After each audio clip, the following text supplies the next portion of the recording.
with it, you know? Yep. With it, you know? Yep.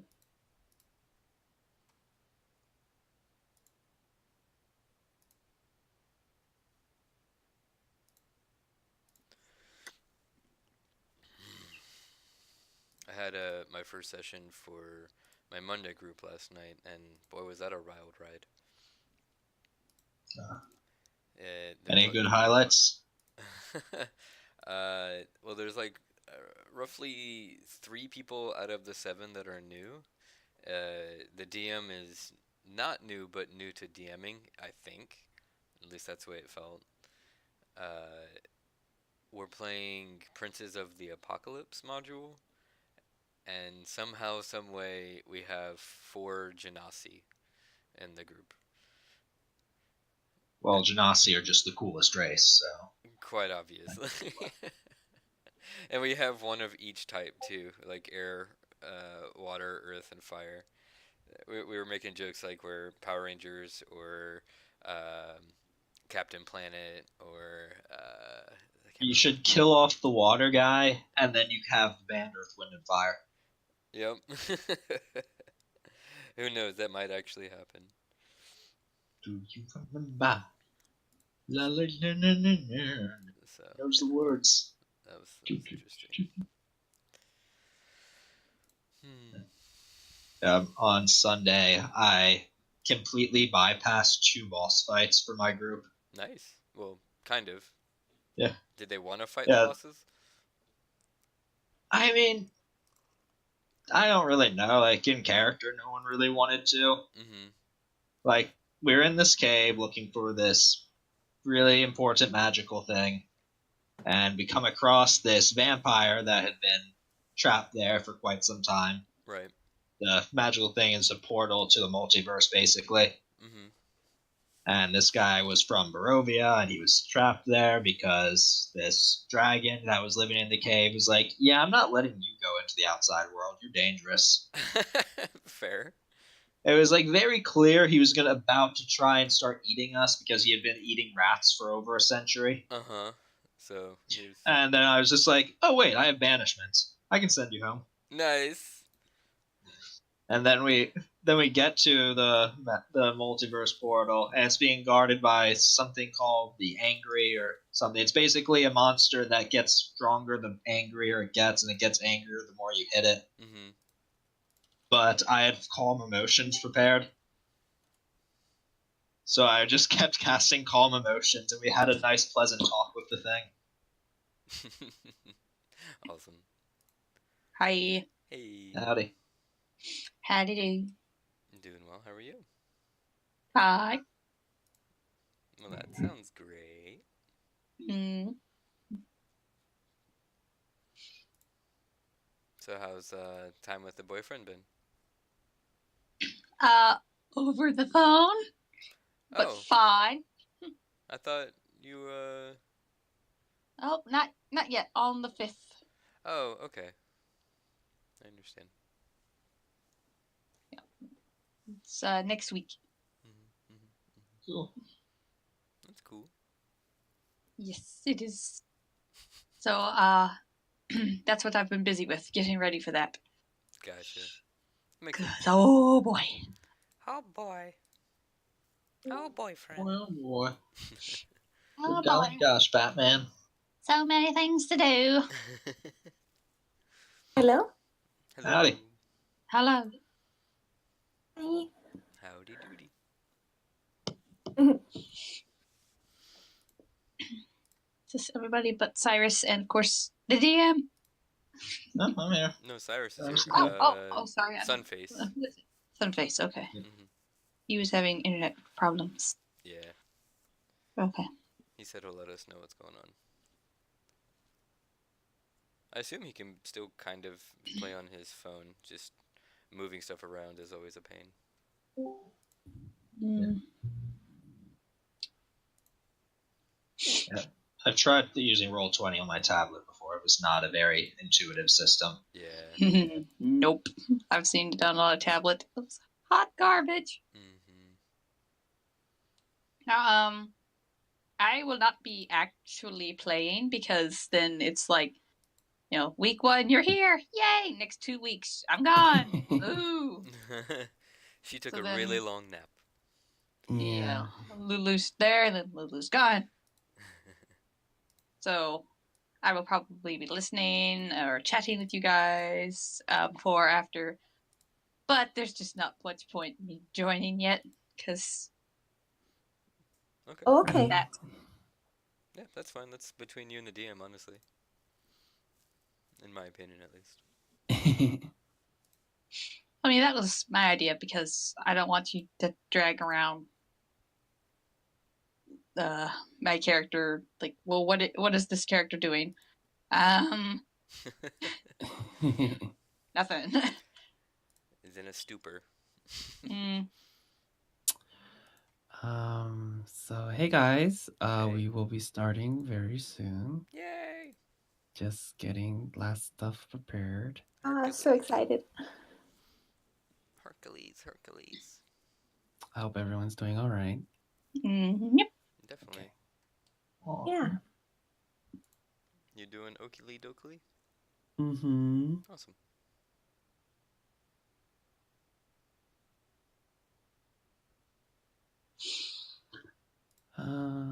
Okay. I'm just gonna get some water and then we'll start, okay? Sure. Oh, sure. Quick, grab snacks. No, I already grabbed snacks, and I'm not even playing.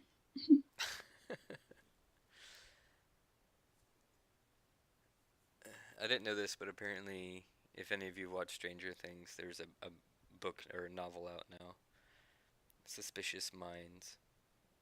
Apparently, it's gonna follow the doctor from the first one or the first season.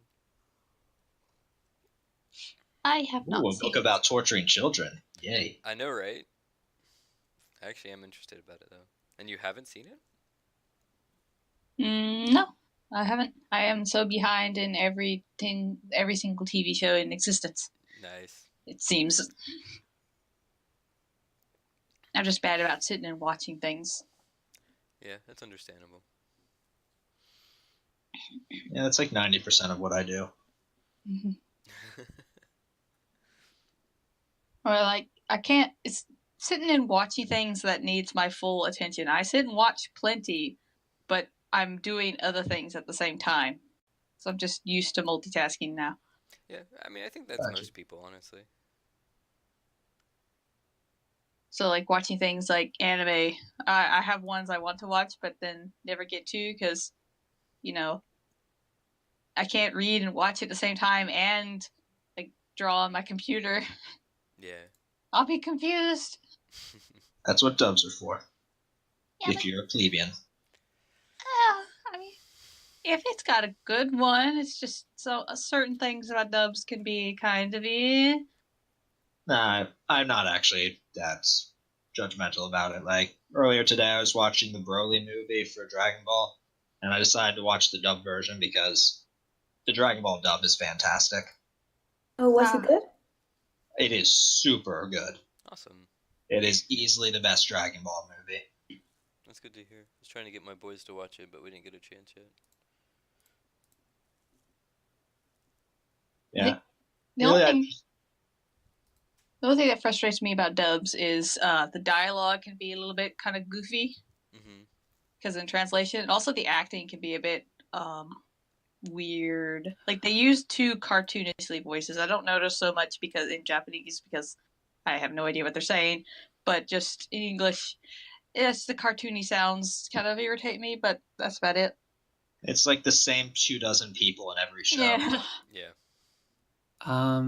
Layson, are you going to be recording this as well as broadcasting it? I shouldn't be recording it, no. Okay. I was just wondering because if you're streaming it, Mhm. and you might as well record it so that I don't have to record it, and we don't have to have like 2 different recordings. Whatever works for you, honestly. Well, hey, backup recording isn't too bad in case I one guess so. craps on itself, because as technology is wanting to do. Will the video be saved if Yeah. it's on stream? Mm-hmm. Okay. Yeah, it should be a VOD, right? Yeah, I usually actually move it over to my YouTube channel afterwards because it Okay, sometimes the archives just like disappear. cool, cool. Mm. Okay. Oh boy, I'm getting kind of nervous. Don't be. You'll do great. Oh Yeah. boy, I'm getting kind of nervous. Don't be. You'll do great.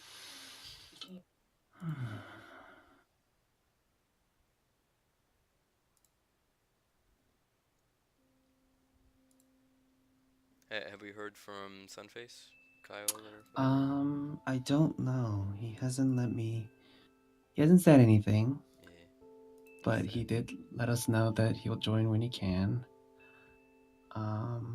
Let me text him real quick, see if anything's up.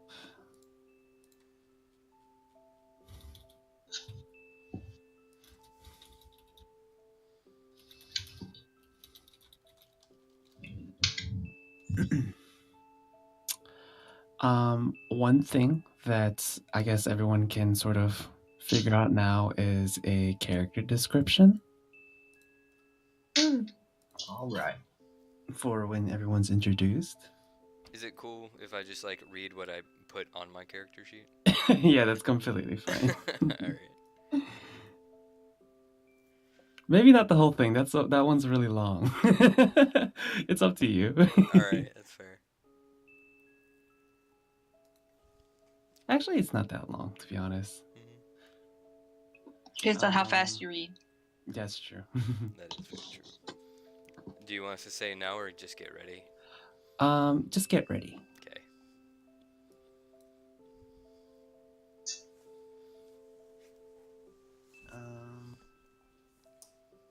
I do believe, David, we're gonna be starting with you, though. All right.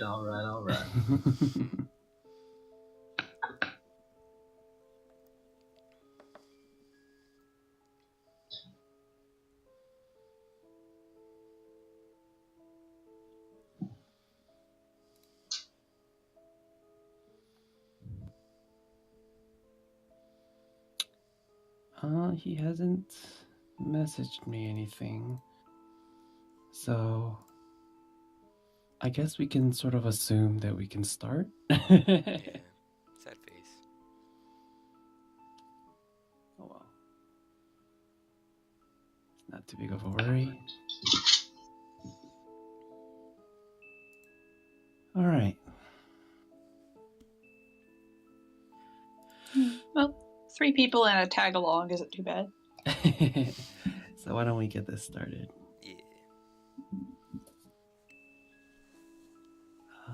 Ooh, let me get this out as well, actually. This is important.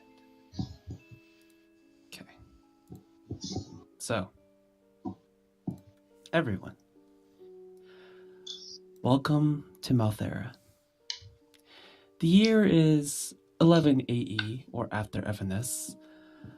Ravaged and recovering from the calamity nearly a decade ago, nearly all communities of any origin feel their own personal loss. Still, life must move on. As the countless numbers of different destinies progress forward, a small handful begin to intersect on this warm Bellin afternoon. Here, on the most eastern reaches of the Dashaw Valley, lies the small rural town of Sylvet. Bordering the lush, overgrown Leante forest nearby, this town gained prosperity and prominence near the turn of the year when the discovery and the gathering of a certain kind of material took place. Introducing our first character, coming off a fairly long journey in this caravan train. Cyrus, would you like to introduce what your character looks like? Okay. Cyrus. He definitely has a look of a human about him with like a little bit of elven features to it. But he's definitely a lot larger and more muscular than most elves. He first thing you probably notice is he has a massive greatsword on his back. Like, looks like it was designed for someone twice his size, easily. He has long, very scraggly, just dirty blonde hair and a rough beard of the same color. Does not look like he spends a lot of time grooming himself, though his clothing is pretty remarkably clean and well maintained. If you see him walking, he's usually walking with a bit of a stumble because he's probably drunk. His outfit itself is very practical.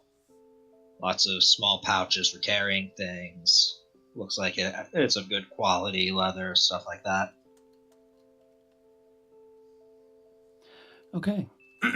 So, as the long caravan train begins to enter, many of the passengers and various other merchants and traders taking their goods off and putting them in storage for the next eventual trip towards Venice City. Cyrus, you exit your caravan. Though you were yourself commissioned as a guard, most of the time since the journey was fairly uneventful, you found yourself traveling with your fellow companions. Looking to your left, you immediately catch. Wait. Oh, is Sunface messaging me? Oh, Ooh. never mind. False alarm. I saw it was a Discord, you know, the three dots. Ah. Sorry about that. Where were we? Okay. Looking to your left, you immediately see the two children that you sort of half adopted. They both are coming out of their slumber and looking at you questionably as you are tying the rest of your bags. However, Orion doesn't seem to be anywhere nearby. What do you do? He's going to ignore the children as best as he can. He's not going to start a conversation with them. Okay. He's protective of them, but he's not trying to be their friend. Sure. So, finishing your preparations and tying up your last bag, you see both of them stand looking at you curiously and then seeing the rest of the somewhat crowd of people as they slowly begin to head into the town of Sylvet. Andrew takes his sister and sort of puts her protectively behind himself, as he questionably asks you, "Are we getting off now?"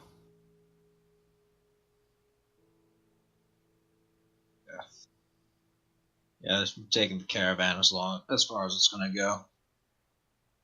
But we're not far from the city. We should be safe for now. Do you need any help? I got it. So you kind of just take your bag and step off. They take their own respective belongings and step into the ground off the sort of half dome covered carriage behind you. You've been traveling in this for a fairly long while now, probably going into 3 weeks, and it's a good sight to finally get off the to and fro motion and the rocking of the wood. Looking around, you see the various familiar faces that you acquired throughout your long journey, though none of them really peeking out as unfamiliar. However, there is one that you do notice that towers over the rest. Would you like to explain your character, Archibald? Oh. Archibald Proudmane stands tall in his studded leather armor under a loose-fitting black cotton shirt. A medium-sized floppy tan hat sits over the top of his mane, which is pulled back into a lion bun. The lower half is of his mane is dreaded into a pseudo-beard with trinkets from previous hunts woven in them. Feathers, bones, crafted stones, and metals. His eyes are keen with the glint of wonder whenever he sees or hears something that piques his interest.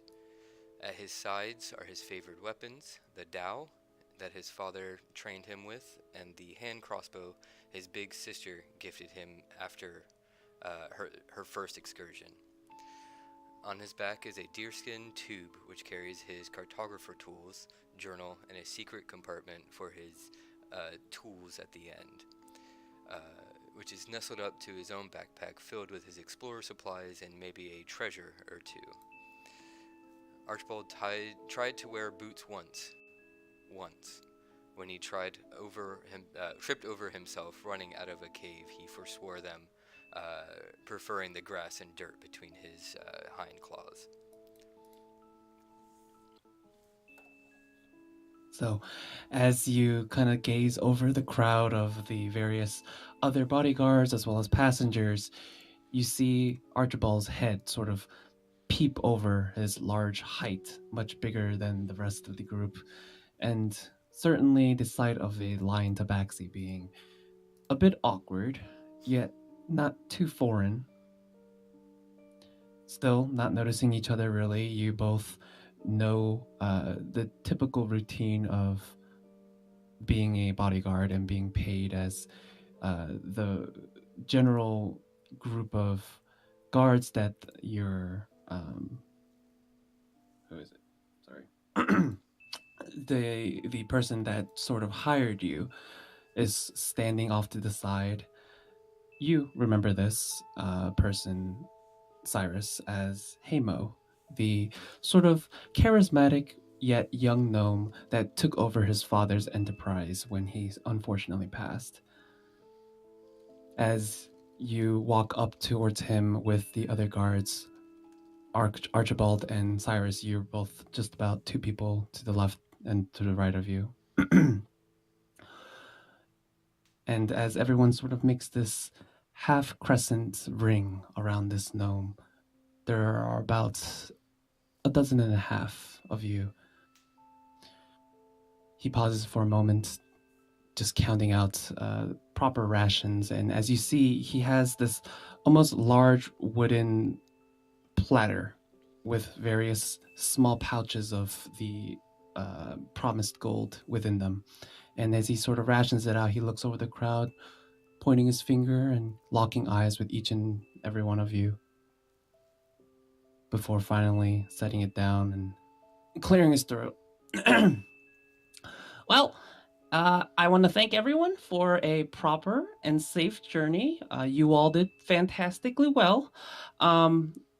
Unfortunately, two of you did pass on, but nevertheless, your reward. And he starts sort of handing out the small pouches. What do you do? I'm just gonna take the pouch and start walking away. Okay. So Sort of you ushering the children along. Now, come on. Okay. So you step off to the side. Archibald, everyone else sort of goes into this long line. You sort of already in the middle of it, and eventually becomes your turn. He looks up, smiles, and gives a nod before passing you your own portion. I take it and thank him. Thank you very much. Oh, no problem.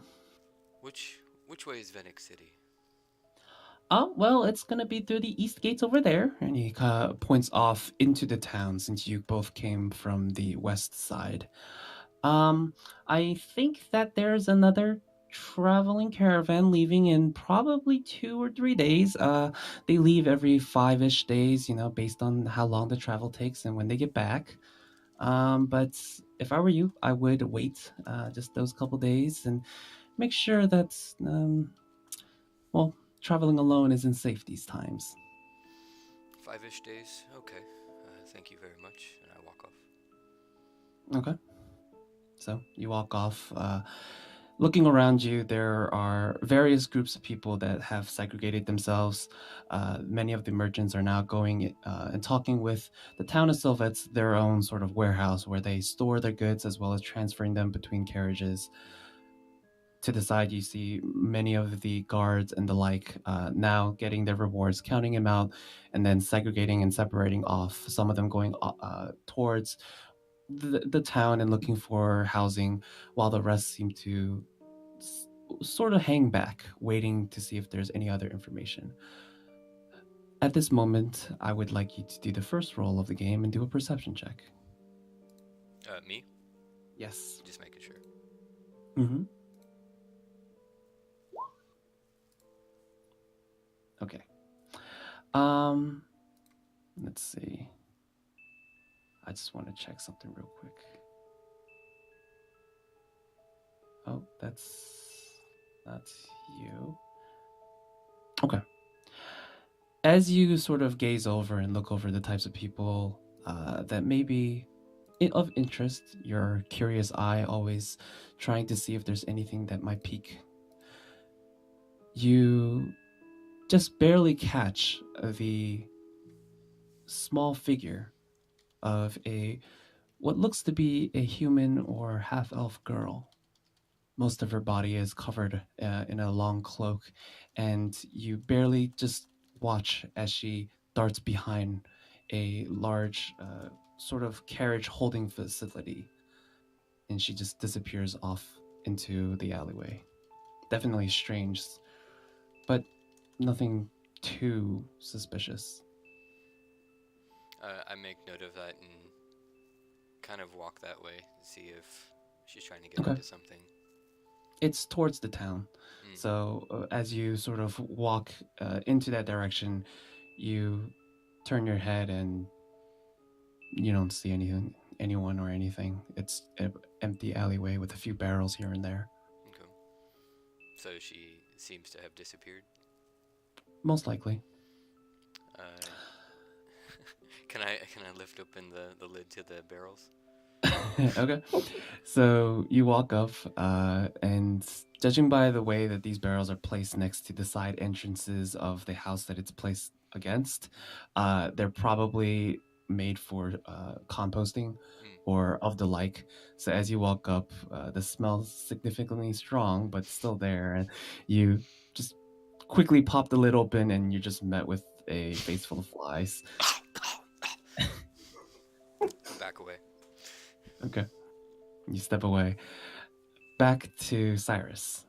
As you return, you see that Orion has returned as well, taking and getting his own supplies as well as the children tidy and ready.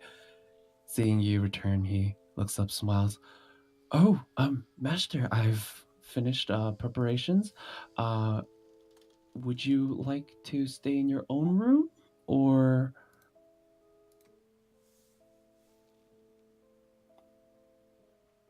And he sort of just waits, looking for a response from you. I don't want to leave the children too far. Right. But I remember that you preferred to be alone while I slept with them.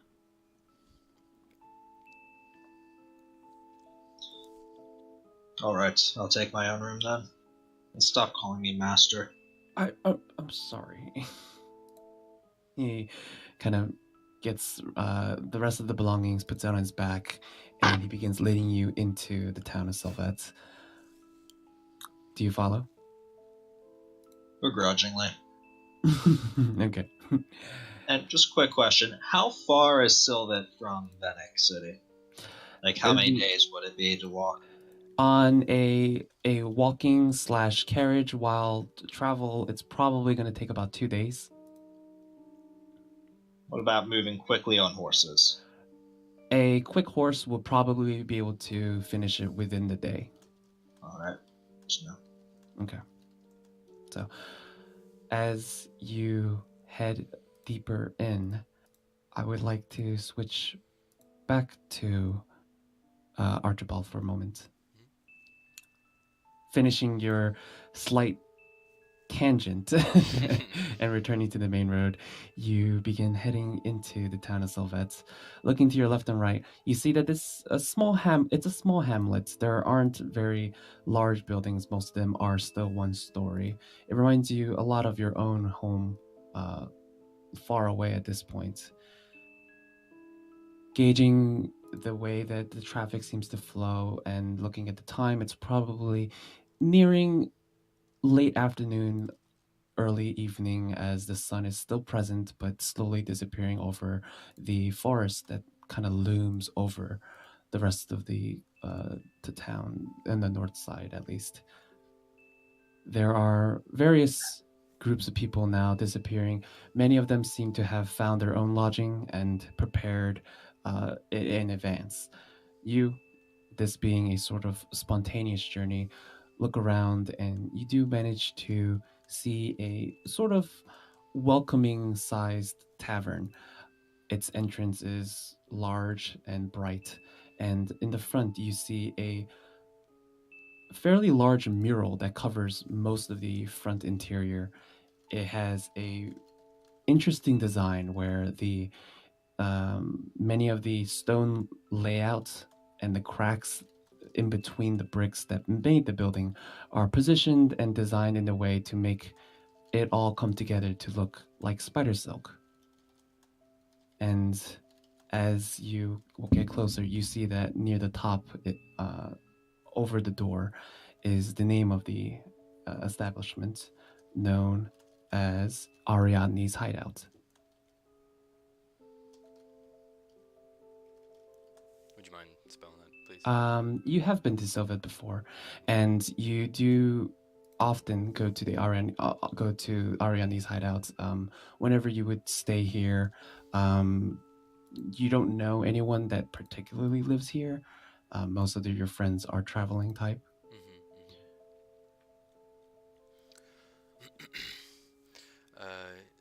I go up to the barkeep and ask for a glass Hello? of milk. Oh, okay. I think you're muted. Oh, my bad. I'm sorry. Okay, no worries. Yeah, I go up to the barkeep and ask for a shot of milk. Okay. So you head inside. There's a small commotion. Since many of the travelers have come, many of them are also seeking housing here, and a somewhat line has appeared. Waiting patiently, you step to the side and eventually order your milk. Your waitress is a very short, young, however, you do see that she has wariness in her eyes, and there's a bit of a sluggish hint of motion in the way she moves, and she takes her order. Still, she takes it with a very slight, almost forced smile, and eventually comes back with your milk. Just a couple moments later, go ahead. I was just asking, can I tell if it's that, like, she's afraid of something? Can I? Do an insight check.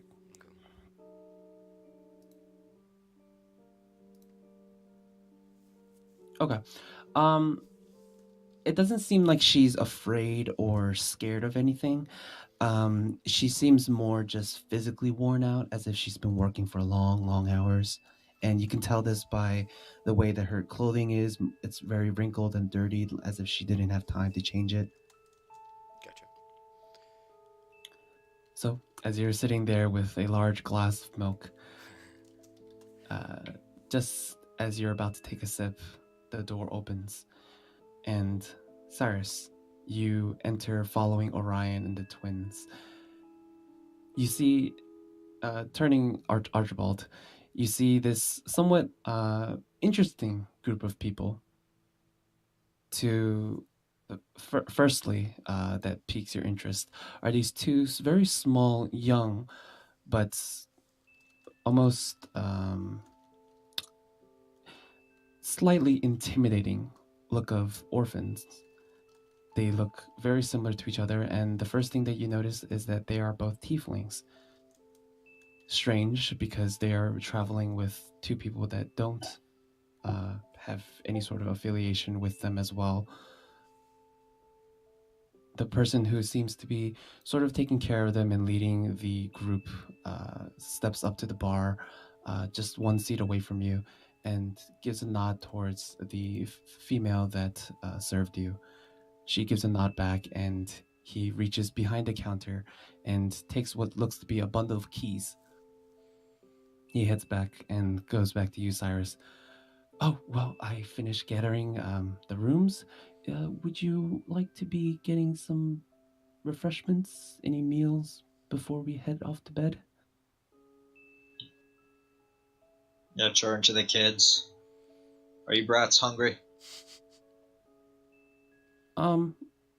We had breakfast yesterday, so a little. Yeah, turn back to Orion. Find a table in the corner of the room. Sit facing the rest of the tavern. Kids, sit with your backs to the tavern. Keep your hoods up. And I'm just gonna walk over to the bar and sit down by myself. Right, like always. And he follows your instructions to the T, bringing the children and going off to the corner. You sit at the bar, trying to be as far away from everyone as possible, but it's difficult with the way and the amount of people that are inside of here.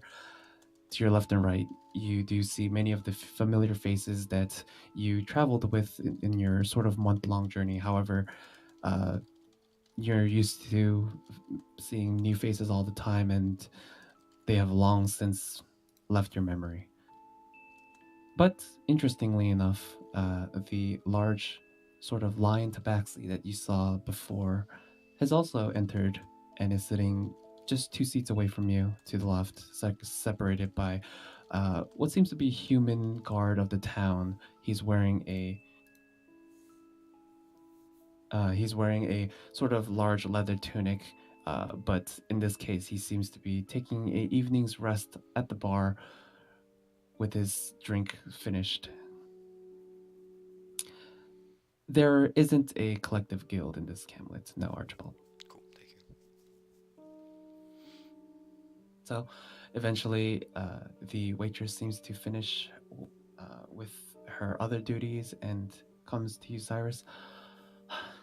Hi, sorry, can I get you anything? Just whatever your best ale is. Okay, I'll be right back then. And as she's passing by, she looks towards you. Is there anything else I can get you other than the milk?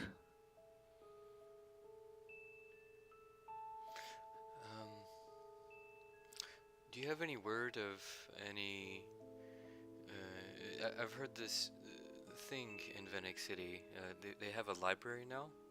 Do you know any rumor mills that I can go?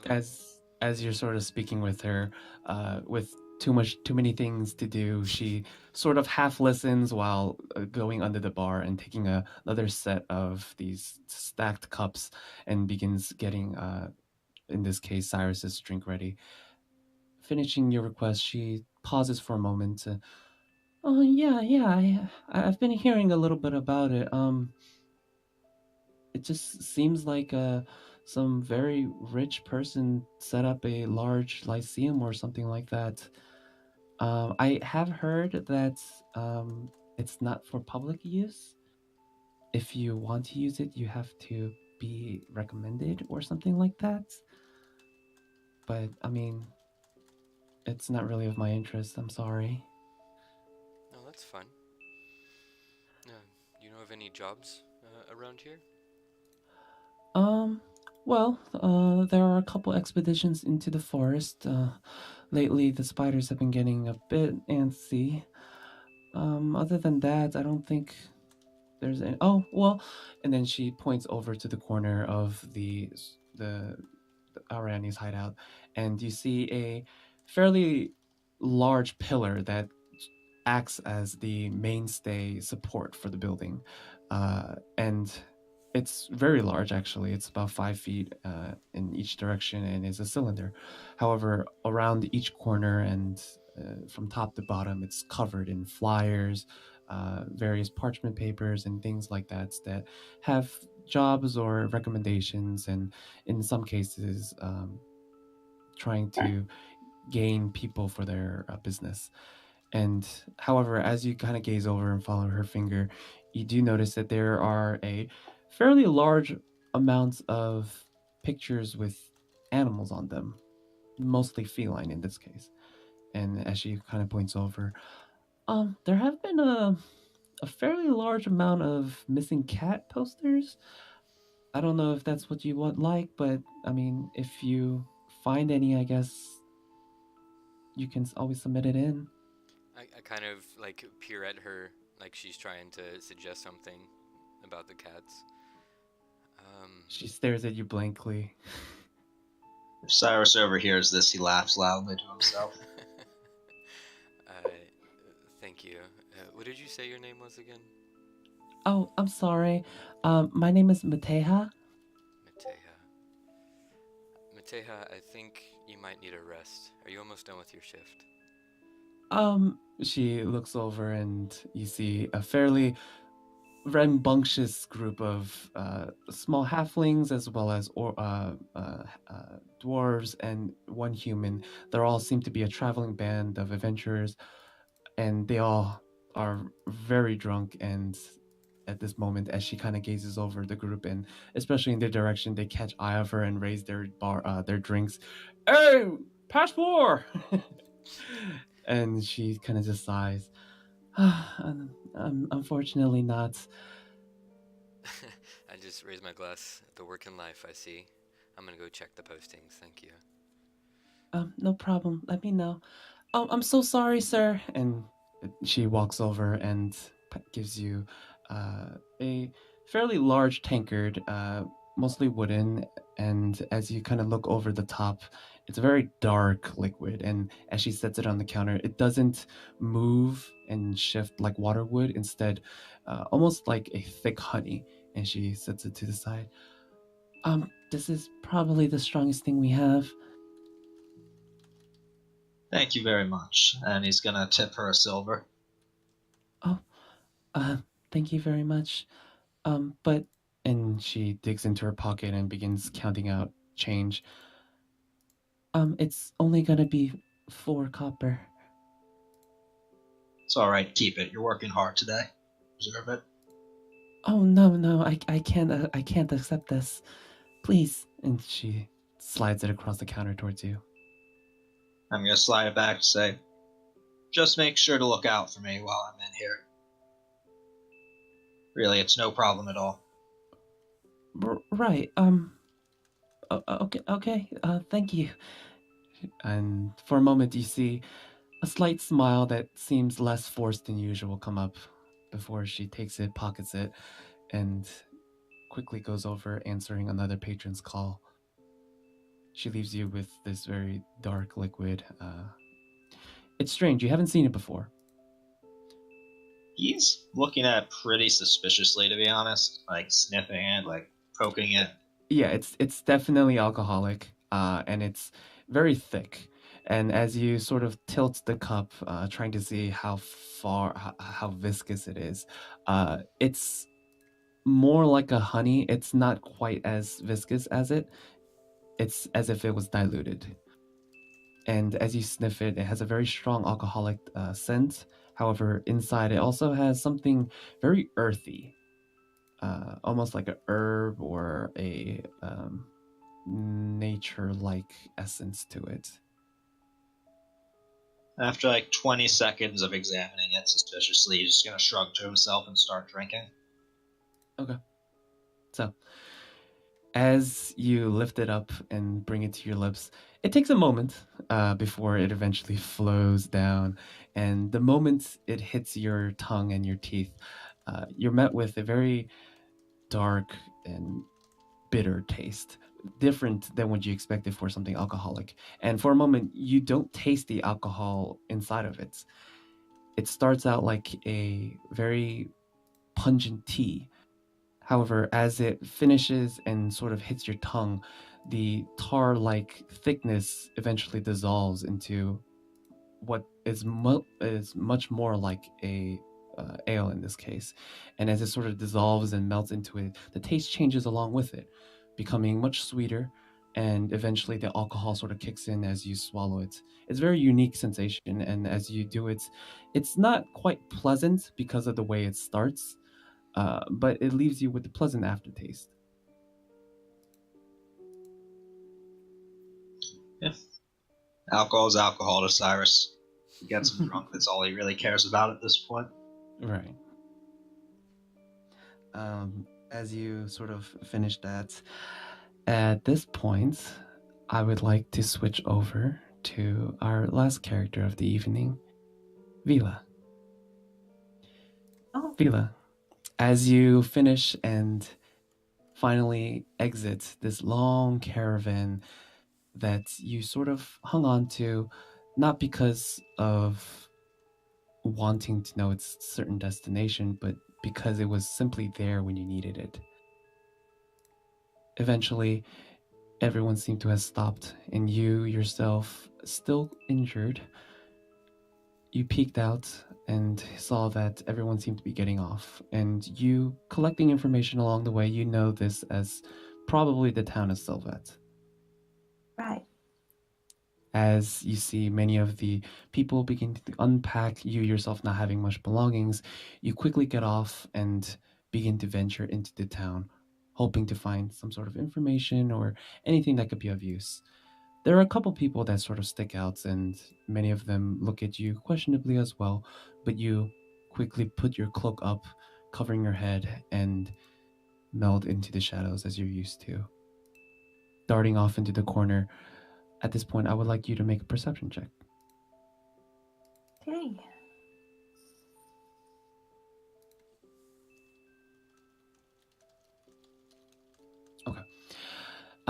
As you kind of gaze the crowd and try to find if there's anyone that's might be sort of helpful towards you, you don't see any familiar faces other than the people that you simply traveled with. Right. Finishing that, you dart off, avoiding the main road as you're used to, and you quickly find yourself in sort of the back alleys of the town.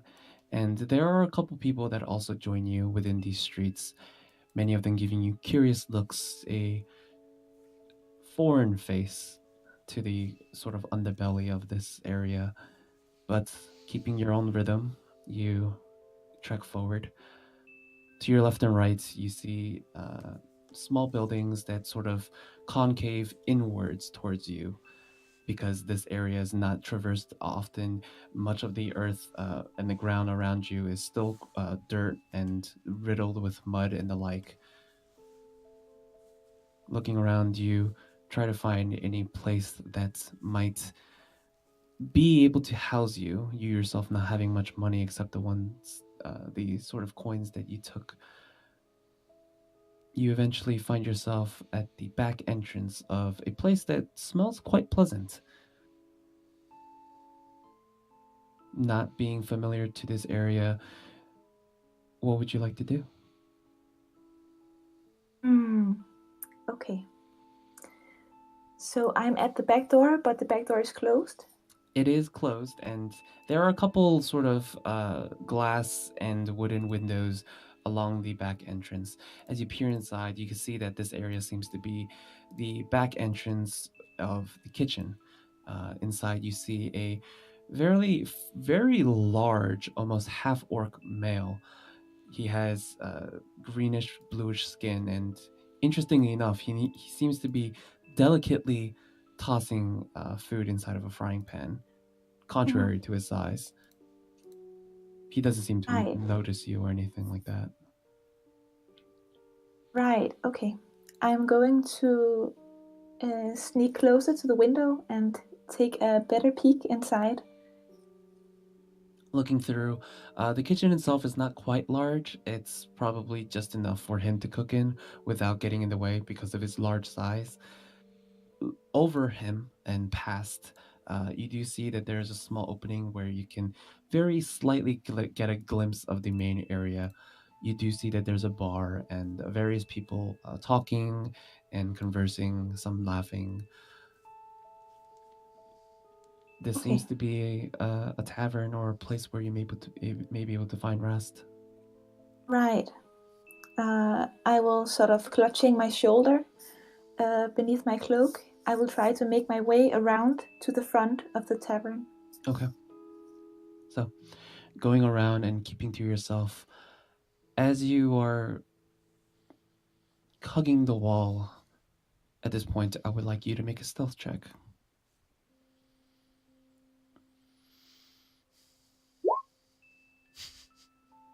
Okay.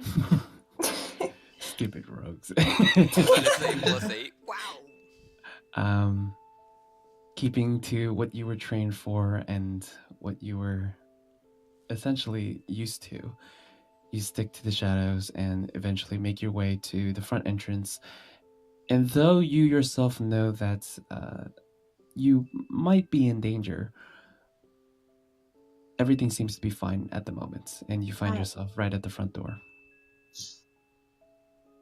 Right. I will try to keep a lookout and see if other people are on the way inside the tavern to try to blend with them and be unseen as I move inside. Okay. You wait a moment, just kind of leaning against the sort of front post, just people watching, and you wait for a couple that walks by and eventually heads inside, and without you ever touching the door, you just silently sneak in behind them and make your way inside. It's warm inside, similar to the warm spring air to the outside as well. And there are a lot of people.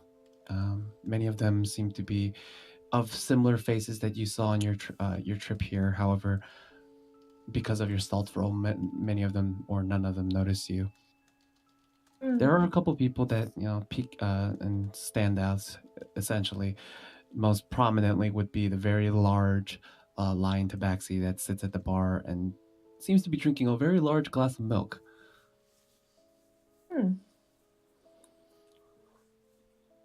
However, sticking to the side, you kind of find an empty table off in the corner and sit down. Right. Okay. Okay. Finding an empty sort of half booth where it's only made for 2 people, you sit down and keep your hood up and just sort of try to see if you could get any information. Around you, there doesn't seem to be anyone that piques your interest. However, just off to the side, probably around 2 tables away, you see these 2 tiefling children, one male, one female, and they interest you, especially because of your background. And they both seem young, and based on the way that they're acting, they also seem to be quite wareful of their surroundings, just as you are, which leads you to wonder. The man that seems to be their caretaker sits across from the booth and is now waiting for the waitress after he finished putting his order in. Okay. Can I see the children's faces? You can. You kind of look over, making sure that you're still hidden. You glance over their faces. Let's see. Okay. They're both tiefling, definitely, and judging by the way that their horns are curled, just peeking out of their heads since they're still young, and the skin color, you can probably tell that they're related. Though, as you're sort of watching them, you can definitely tell that the way that they're dressed and the way that their cloaks are sort of set up, they do not want to be noticed, and they do not want to sort of give off anything that might be able to give any hints of their past or their background. They're definitely shady. Are they looking scared? Not scared, more watchful, just making sure that no one seems to be looking at them particularly. And the only reason that you're able to know this much without getting noticed is because of your stealth. Right. Okay. So, as you sort of wait there, eventually the singular woman that seems to be the only person working in the front end at this point a short human woman walks up with a large platter and eventually brings it to the two tieflings and Orion. At this point, we'll switch back, go back to Cyrus. Cyrus, I believe that you said you were going to the post, or were you staying and Archibald was going to the post? I think that was Archibald. Mm-hmm. Okay, my bad. Then Archibald, as you stand up, you take your glass. Yep. You take your glass, and you head over to this sort of central pillar in the middle of the small tavern. As you noticed before, there are various hundreds of small pieces of parchment, pictures, and anything that might resemble any sort of request, help in search of. And like she said before, many of the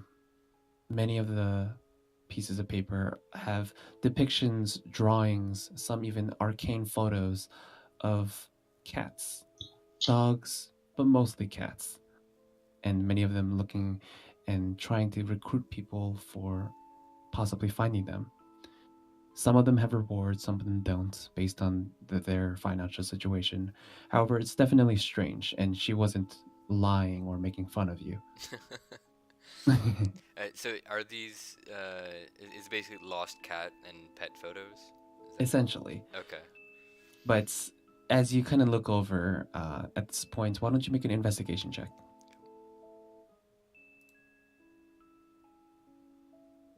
What's that investigate? There it is. Okay. Yeah, it's definitely strange. Just the sheer amount, just from your perspective and not walking around from the amount of the pillar that you can see, there's easily probably 20 or 30. I And get really concerned by seeing that. It's definitely strange.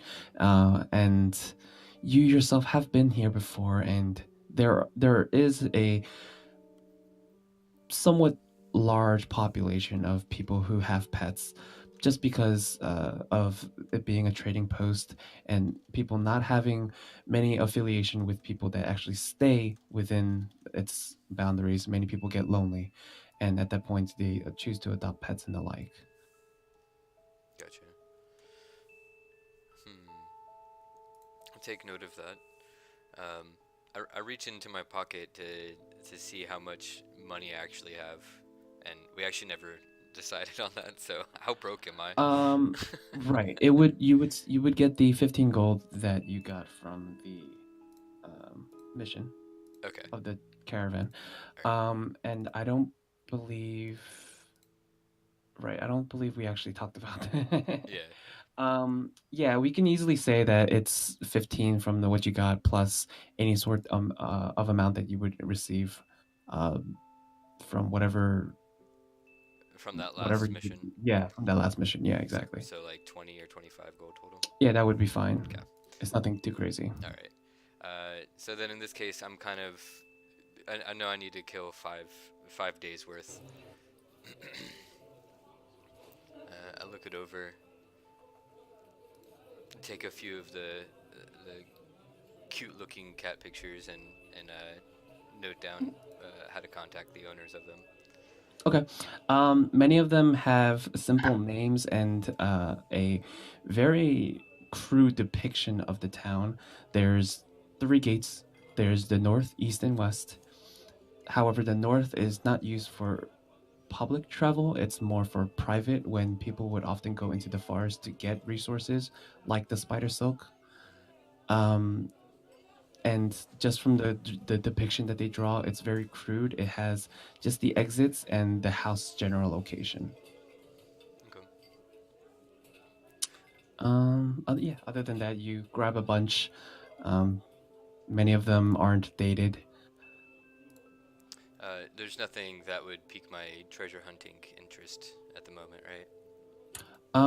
With that investigation roll,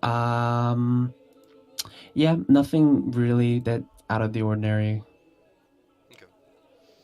Okay.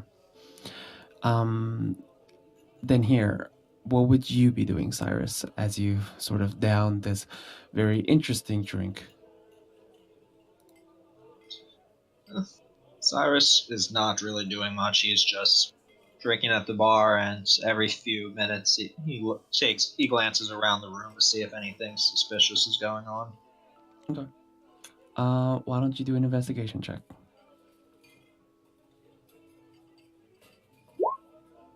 Okay. So you do see that many of the patrons now, as time is progressing and people are beginning to get their meals and their evening meals, some of them are leaving and some of them are going upstairs, as this is one of the only two-story buildings that has rooms upstairs for accommodations.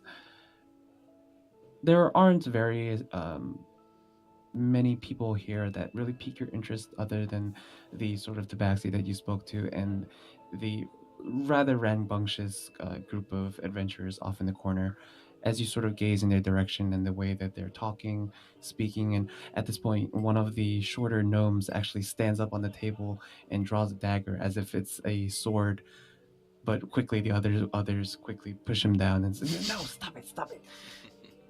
But as you watch this, it definitely reminds you a bit about your previous adventuring days.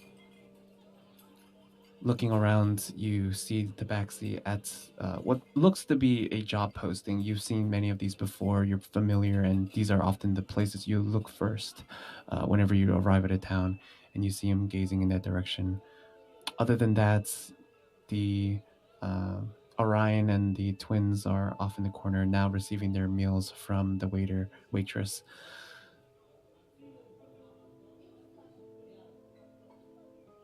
Next time the waitress comes by him, he's going to wave her down to ask a question. Okay.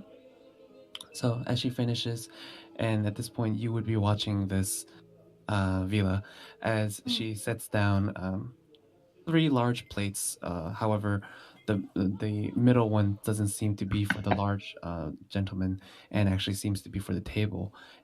He definitely, the way that he looks and he watches them eat, he cares about them deeply. And as you sort of watch them, as soon as they receive their meals, it's a large sort of chunk of beef still on the bone with a side of a mound of rice and various other vegetables sort of mixed in. They immediately go and begin eating. The small boy using his hands and the girl just using a spoon to sort of rip and tear into the meal. Finishing that, she turns and turns back towards the bar, and you flag her down. Yes. Can I help you?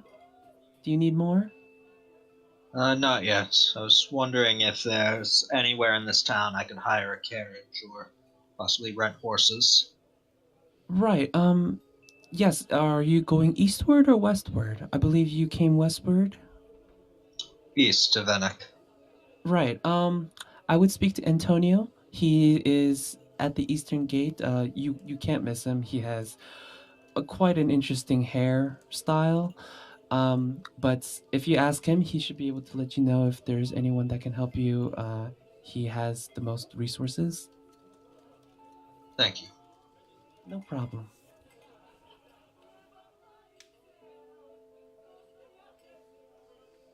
Okay. So, as she finishes that and heads back, putting away a couple dirty dishes that she picked up along the way, anything else you would like to do?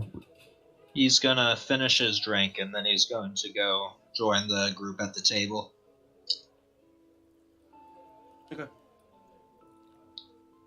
Finishing the drink and returning, actually going to the table for the first time in this case, Orion catches your eye and kind of scoots over, giving you space to sit down.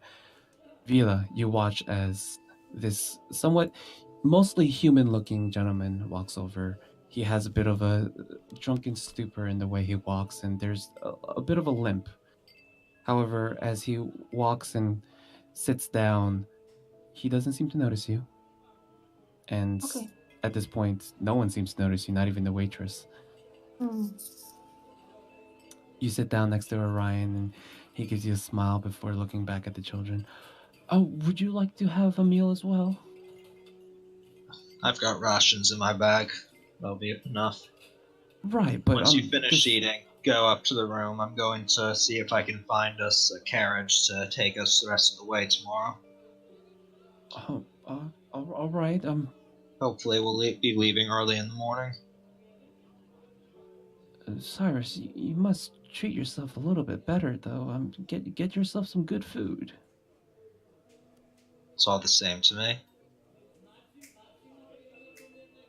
Well, yeah. Here. Personally, I don't think Cyrus has really tasted food since he Right. lost his powers. Definitely. Right. Well, here. He reaches into his pocket and pulls out one of the bundle of keys that he received, taking it off the ring and passing it to you. It should be just upstairs to your right. Thank you. Okay. You take Thanks. it. It's mostly stone with the edge bit of metal. It has a carving in the wood, sort of mostly worn out, but still legible as number 12. When he gets up, before he leaves the table, he's going to hand each of the children a dagger. He's going to say, in case you need them. In addition to the one we already have? You can never have enough. Andrew takes the dagger from you and takes Marla's as well, and he sort of puts it into a hiding spot for her before doing the same to himself. Are you sure you don't want to eat? There's plenty. Be fine. You guys eat up. You're going to need your strength for the rest of the journey. Okay. And Andrew goes back. Vila, you notice as they're sort of speaking and the gentleman seems to stand and walk away, the female tiefling doesn't seem to talk much at all. And in this case, Andrew would mostly speak for her. Okay. The gentleman that seems to be the leader at this point stands, and do you walk away? You head to your room? I'm going to get one more drink. Okay. So at this point, finishing and taking the flyer off of the post, Archibald, what would you like to do?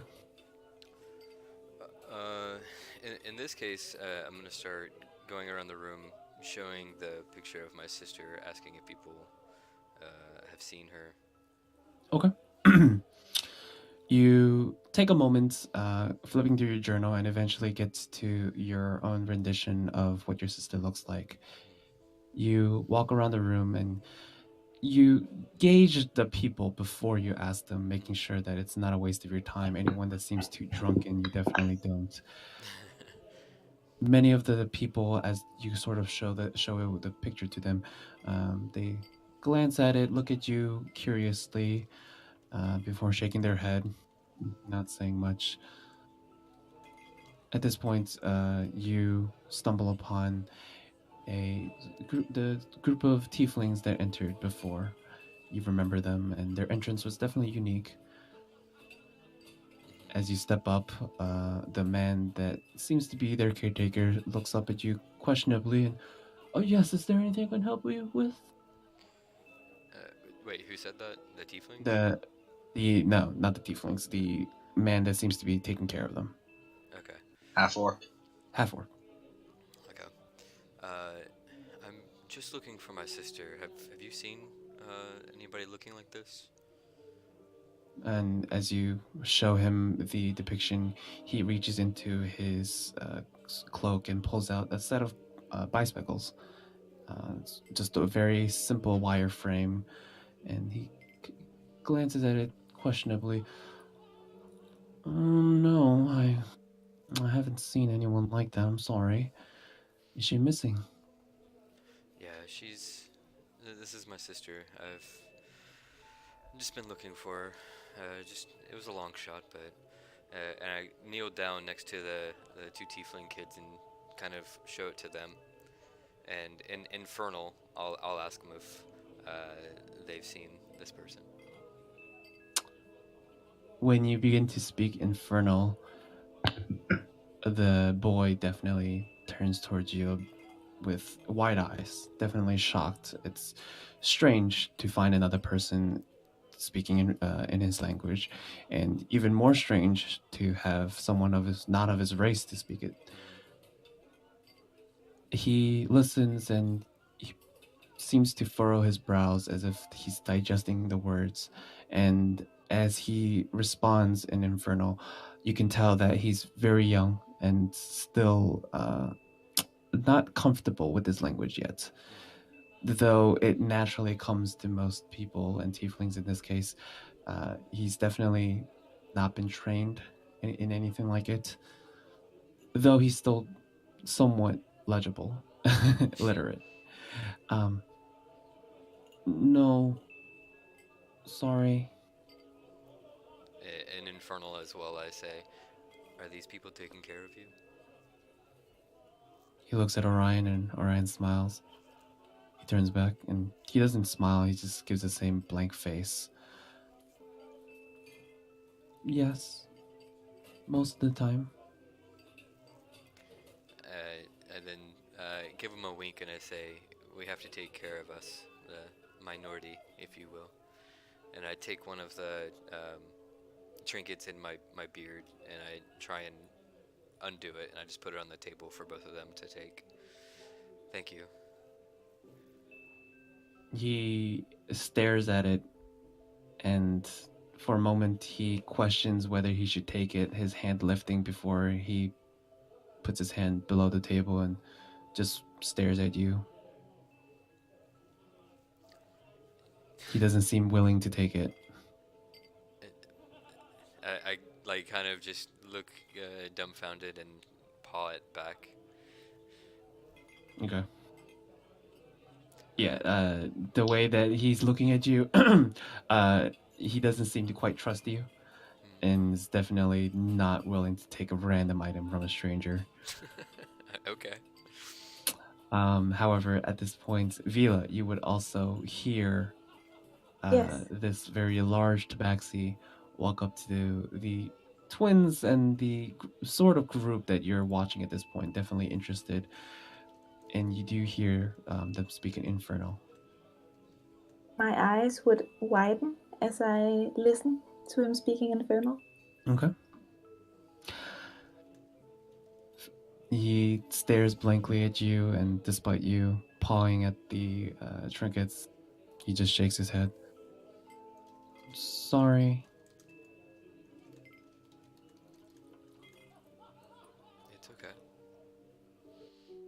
I appreciate your help, and I go to the next person. Okay. And do you take the trinkets back or do you leave them? I take it since he Okay. didn't seem to want to take it. Okay, you take them back, and as you walk away, you could almost feel their stare still boring in the back of your head.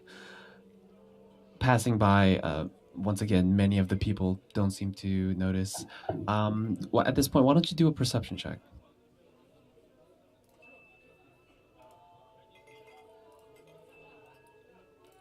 Okay. Vila, at this point, as you're trying to still stay quiet, you watch as this tabaxi finishes his conversation with the tieflings.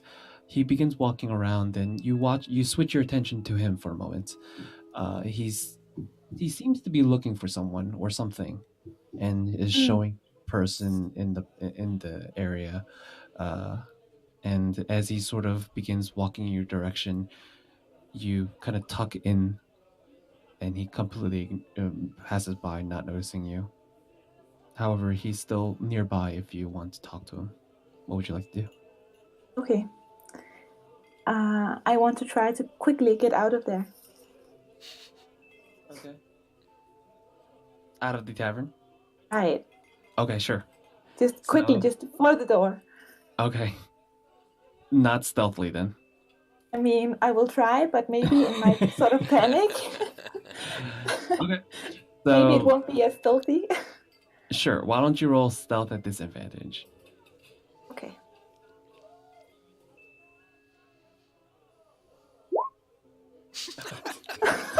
Damn rogues. Yep. So Sorry. as the tabaxi sort of turns the corner and heads back into the main area away from the sort of small alcove that you sort of put yourself into, seizing the moment, you quickly dart out and through meander these sort of tables, and you meander through them, eventually finding yourself at the door. Open, close, you're outside, and no one seems to have noticed. Oh, okay. I will try to flatten myself against the wall, kind of try to find the shadows to stay hidden. Okay. But it's difficult for me because of my shoulder, so I will sort of try to like clutch it, like trying to not make it hurt as much as I move around. Okay. Yeah. So you leave Ariane's hideout. You turn the corner and sort of lean against the outside of the building. The wound itself is still festering. It still needs proper medical attention. You did the very basics to make sure it wouldn't get infected or probably wouldn't get worse. However, as you continue moving and doing things, as you continue agitating it, you can definitely tell that without proper medical aid or some sort of healing, this will probably just keep getting worse. Damn it.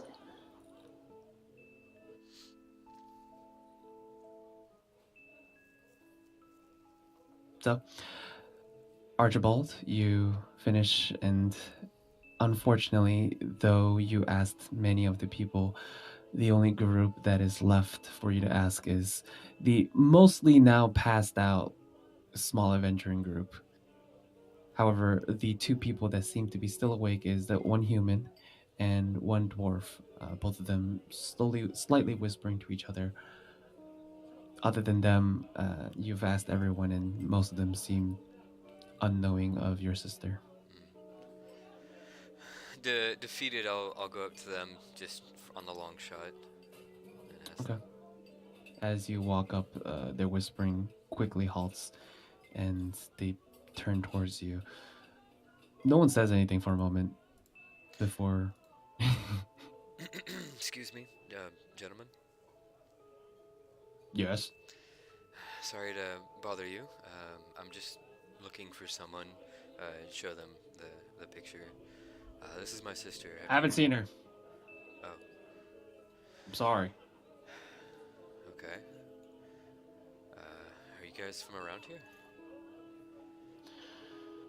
You see the dwarf who's been speaking up to this point turns towards the human, and the human shakes his head. He turns back towards you. Before, just traveling. Well, kind of nobody seems to have seen her, so I'll go to the next thing on my list. Do you know or have you heard anything of why so many pets have been going missing?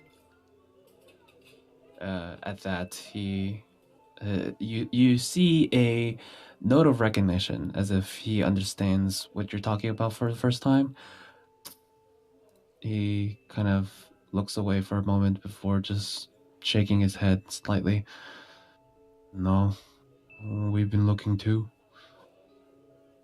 Doesn't seem strange. As far as we can guess, there's probably a poacher grabbing all of them and either reselling them or using them for experiments. I don't know. I look aghast, especially knowing how many cats were taken. Uh, is that a problem here? No, hell if I know. That's only the best guess we can tell. We've been looking around for a bit. Been here, and he turns towards the human. About 2 weeks. 2 weeks, and the human nods, and he begins to speak for the first time. Yes, well, we've been looking probably for the last week, and there aren't any signs. And you've looked all around the city? Right, yes. And even ventured probably about 30 minutes into the forest as well. We perhaps thought that some of the spiders have created some sort of way to attract them, but we haven't found one body. one trail, even our best hunter. And he kind of points at one of the only females in the group. She's this very short female gnome. And even she, well, back when she was awake, she couldn't find any tracks or anything like that. It's definitely strange. I see. Well, okay. I make note of the woman that they pointed to. I assume I didn't talk to her. No, she was passed out, and she's in their table. Okay. uh, well, thank you, gentlemen. Oh, sorry. But honestly, with what everything's happening, it's probably related to the Evanescence. Nothing we could do about it. I kind of just sigh to myself. Feels like everything's linked back to that. Well, because everything is. I suppose. Well, thank you, and good evening. Before you go, I did have a question for you. Yes. And he points at all the baubles and trinkets in your beard. Where did you get all these? Why do you have them on you? Oh, these? And I kind of just like finger through them, through my beard. I'm a hunter as well, and these are from my excursions, my adventures, if you will. Just things to remember them by, and maybe to help with future adventures. He nods along as you speak and almost gives a grunt when you finish. Good to know. Just interested. Actually, speaking of, is she a normal adventurer, or is she a treasure hunter? They both glance at the little gnome. Treasure hunter, I don't know about that. She only joined us probably about 2 months ago. She said that she was traveling northward. We were willing to help, and she does her part. Okay. Well, again, good evening. I tip my hat. Good evening to you too. What time is it right now, by the way? It's probably getting to be about 6, 7 p.m. Okay. I'll want to go and rent a room and unload some of my stuff. Okay. So, you head towards the counter. You have to wait a moment before Matea is free once more, and she returns back to you a bit more out of breath than before. Hi. Can I help you again? Yeah, I'd like to rent a room for the evening. Oh, I'm so sorry. I'm completely booked. Well, damn.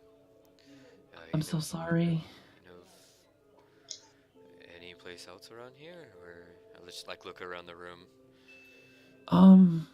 Well, we're the only. I mean, we're not very large hamlet, so this is probably the only place that's still open. You're welcome to stay down here if you would like. It's better than outdoors, though I can't promise it's more comfortable. Okay.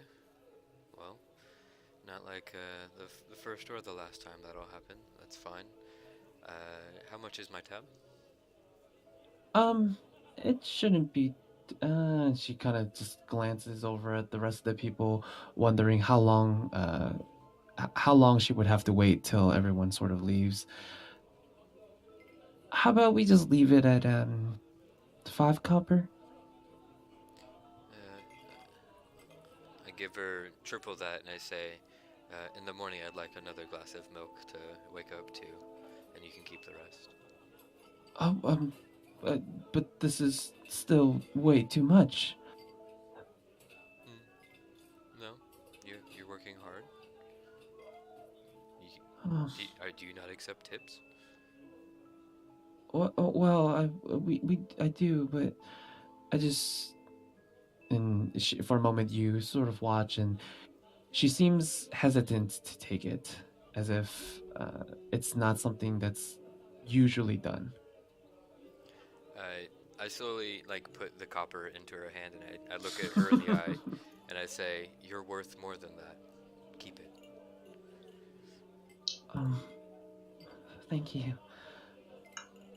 Unfortunately, you would have to wait until everyone's finished with their. I can take you and give you bedding if you would like. I'm fine for now. I have some things to do, but I will be back. What time do you close? Well, we're open all night, but the kitchen itself it closes at, and she kind of just glances around. Probably in 2 hours, and give or take an hour after, then everyone should be gone by then. Okay, well, I should be back before then. Just keep this. No worries. Thank you. Really. What's your name? Archibald, Proudmane. Archibald. Thank you. Hmm. And she takes it, pockets it, and heads back. Actually, I did have a question. Oh, Uh, and she turns around. Yes. the cats, the pets, all of the missing ones. Do you know, or have you heard anything else about them? Oh, well, I've heard many of them, and to be honest, one of mine are also missing. Oh, Jeannie. And she kind of glances over near the entrance of the tavern. You do see next to the door a small water and a food bowl that have been set out, both still full. And she just sort of sags her shoulders. Um, yeah, we usually let them out just to explore, but she just never came back. I should have been smarter, and I've heard things happening, so I should have kept her in. But you know how they are. Oh, not that you would know. uh, yes, I do know. What does Jeannie Right. look like? I'll keep an eye out for her. Oh, well, and she reaches behind the counter and she pulls out a small stack. You can see that she definitely put up many flyers herself, and just hands you a her own little artist rendition. It's not very good. Uh-huh. She isn't trained in it, but you can tell the colors. It's a black cat with white streaks kind of down its back, kind of like a skunk. Um, Other than that, doesn't seem anything special about it. Okay. Do you know where she maybe typically goes? I can start there Well, at she least. she doesn't go far. She likes to hang around. She likes to hang around the hideout, really. And she just does a swirl with the finger. Um, Probably not farther than 3 or 4 houses. Okay, good to know. Hopefully, I Thank can you. find Jeannie. Thank you so much. Of course. I walk off. Okay. So you head out, and quickly you are met with the outside air. Around with the sun now set, just the very last glimmers of it remaining. Many of the people have now trickled out and done their own evening's rituals. The streets are mostly empty, probably only about half a dozen still just heading off to their own respites. We will switch back now to Cyrus. Finishing and leaving the table, you head around. What do you do? Have the kids finished eating yet? They're mostly done, and at this point, they seem to be full. Their stomachs themselves aren't very large because strict diet you put them on, so the fairly large portions were not very good. I was gonna tell them and Ryan. Okay, you guys go up to the room. Lock the door behind you. Don't open it for anyone other than me. Right. I'm gonna try and see about getting us transportation. All right. Is there anything else you would like me to do before? No, just get your rest. Well, be safe, please. Yeah. And he begins taking them and heading off. You see Andrew sort of turn his back, watching you as he heads up the stairs.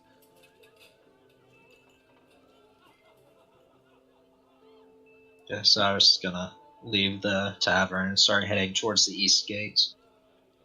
Okay. Try and track down the guy with the weird hair.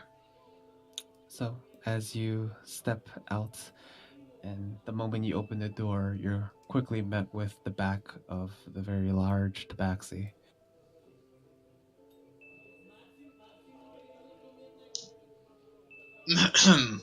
Just gonna sort of cough to let the guy know that there's people waiting behind him.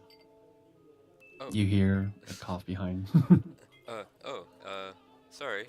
I'm just enjoying the fresh air now. It's kind of stinky in there. Did I ever ask him, by the way? You didn't, just because of his fairly brooding look and tone. Not wanting to really to be bothered. He's a glower, that Cyrus. Yeah. Sorry. Actually, I get out my journal. Have you seen this person? As he opens his fairly thick book, you see many of the pages have been added and taken out. It's definitely a journal with a large amount of experience in its pages. As he flips through, he shows you a very nice picture. Like himself, it is a tabaxi, though the female version of the lion. You yourself haven't seen anyone like her. Yes, Cyrus is gonna examine the photo, and his face is gonna soften a little while he does. He's gonna look at it for probably longer than anyone else in the tavern did. When he hands it back to you, he's gonna say, "I'm sorry, I haven't. How long have you been looking for her?" Well, she's been missing longer than I've seen her, or the last time I've seen her. But looking for the past. How long has this trip been? For you, you got on near the middle, so probably about 2 weeks. So, about 3-ish weeks, I would say. Just to embellish. Yes. Well, I hope you find her. It's hard to not know where people you care about are. Agreed. That's actually why I'm going up to Venice City. Maybe a clue up that way. In the meantime, I'm apparently gonna be a hunter for pets here, trying to pass the time, at least. Cyrus is gonna size the guy up, and I tell pretty quickly that he seems like a pretty competent warrior. He's gonna say, I feel like pet hunting would be a little below your skill set. True. And then I get out the picture of Jeannie. Although not the best picture, I do have a soft spot for feline kind. But also for missing things. Can't imagine why.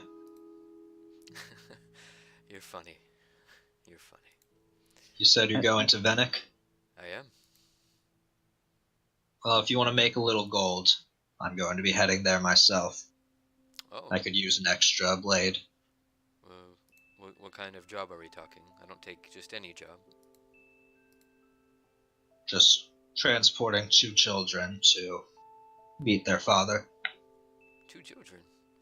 The one with the half-orc in there? That's right. Oh, that's right. That you were with them. You know, company would be nice. I've been kind of alone for a bit.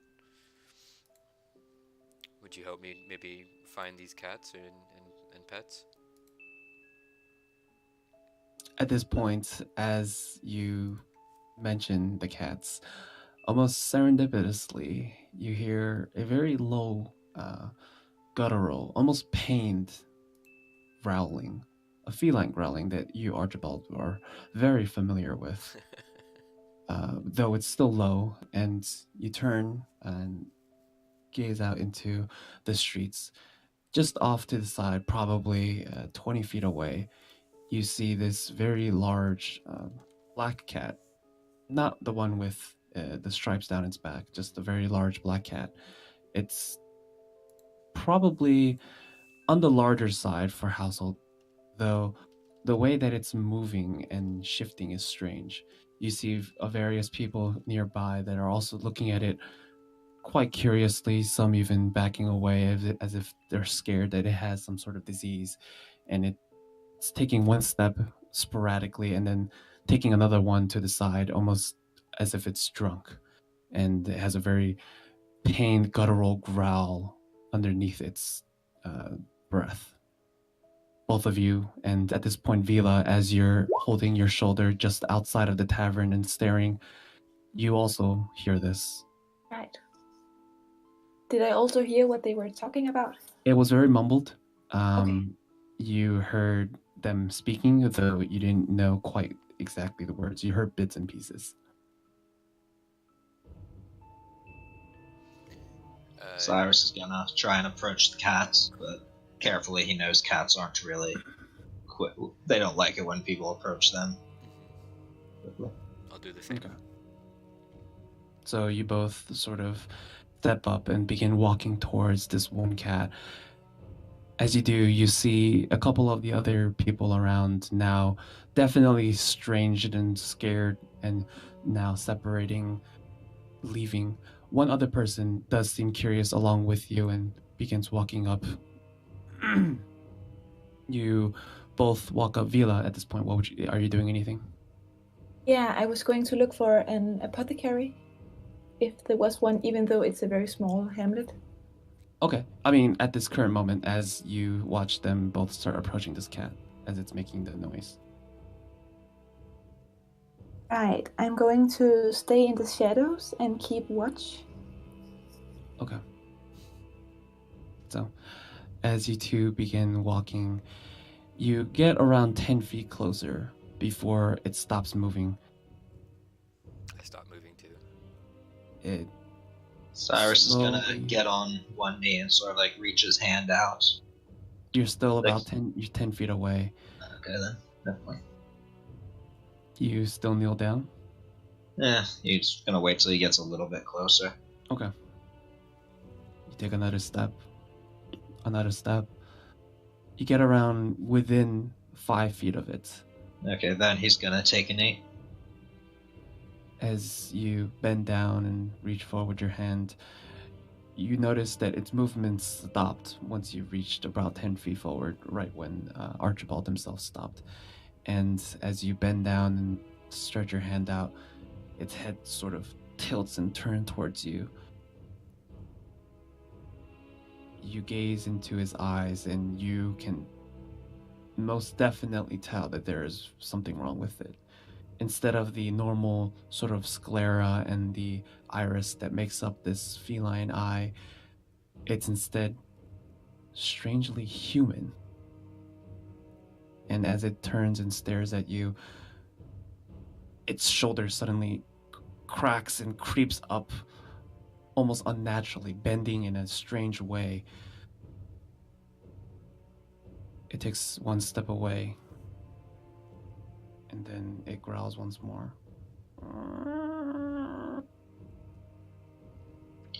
It's okay. Trust me. It takes a step towards you. And as it begins walking towards you curiously, it opens its mouth and you see... Okay. Archibald, you start circling around, just keeping a distance. Vila, is there anything you would like to do? I would like to try to get closer to see what is happening here. Okay. Going a bit out of the shadow area of the alcove that you put yourself into, you're now probably just up against the corner of the tavern, and as you watch this strange scenes to be happening, as the man that you saw before, the human-looking one, is now bent down with his hand towards this strange acting cat. And a bit further away, the much larger cat is now circling. No one has their weapons drawn, right? No. Right. Okay. Right. So you sort of see this now, still in the shadows. And as this cat is now probably within grabbing distance to you, Cyrus, you watch as it opens its mouth and its fangs are now completely out. And it's just staring at you with its two human eyes. Okay. I'm gonna use prestidigitation and make like a little ball on a string. Okay. Try and like lure it over. Okay. You kind of do that, and it stares at it for a moment before it quickly shifts its attention back to you, uninterested, but more interested in you. A little bit closer. I can help you. And as you do, you watch as the other shoulder, this time its left side, cracks and creaks unnaturally, definitely in a way that it shouldn't move. Yes, you are now on the opposite side. And as it does, strangely, with the way that the darkness is, you watch as its form suddenly shifts and it becomes a bit larger than it should normally be. And from its back, unfurling from the sort of obsidian black mess, two large, sort of long, separate limbs from its tail or its legs snake out and almost surround you, not touching you, but as if it's sensing you with them. They're about 3 feet long, definitely small, but not anything that a cat would normally have. Yet still at this moment, it's still watching you with this human eyes. Okay. This cat is obviously he's obviously suspicious of the cat, but I'm gonna roll insight. Like, does the cat seem like it's like malevolent? Like, does it seem like it's hurt and needs help? Why don't you make an insight check? I did. I got a 10. Okay. At this point, Archibald, how far are you from Cat? I'd say probably about 5 feet. Okay. How much bigger did it get this last time? As its form shifted and started to be bigger, it's now less of a cat and more of a fairly large dog. Okay. And as you sort of gaze into its eyes, Cyrus, trying to see why it's acting the way it is and why it's so different, it doesn't seem hostile towards you. It doesn't seem like it's trying to harm you in any way, and is more curious with you and, in a sense, wanting to communicate with you, but is unable to. Yeah, I'm gonna reach my hand out further towards, like, very slowly to see if it'll let me touch it. Okay. You reach your hand out. It watches your hand this time as it gets closer, and once it's just a couple inches away, it sniffs it before shaking its head quickly, almost as if it's dazed from the scent. Looks towards you and takes a step back, warily. And then it realizes at this point that Archibald's behind it and quickly whirls around. Looks back towards you, Cyrus, and suddenly you sense it's a bit more hostile than it was before. Its small tentacles now whipping back and forth, questionably.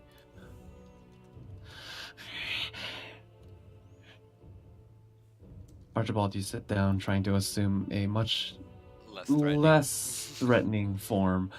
It's definitely watching you now.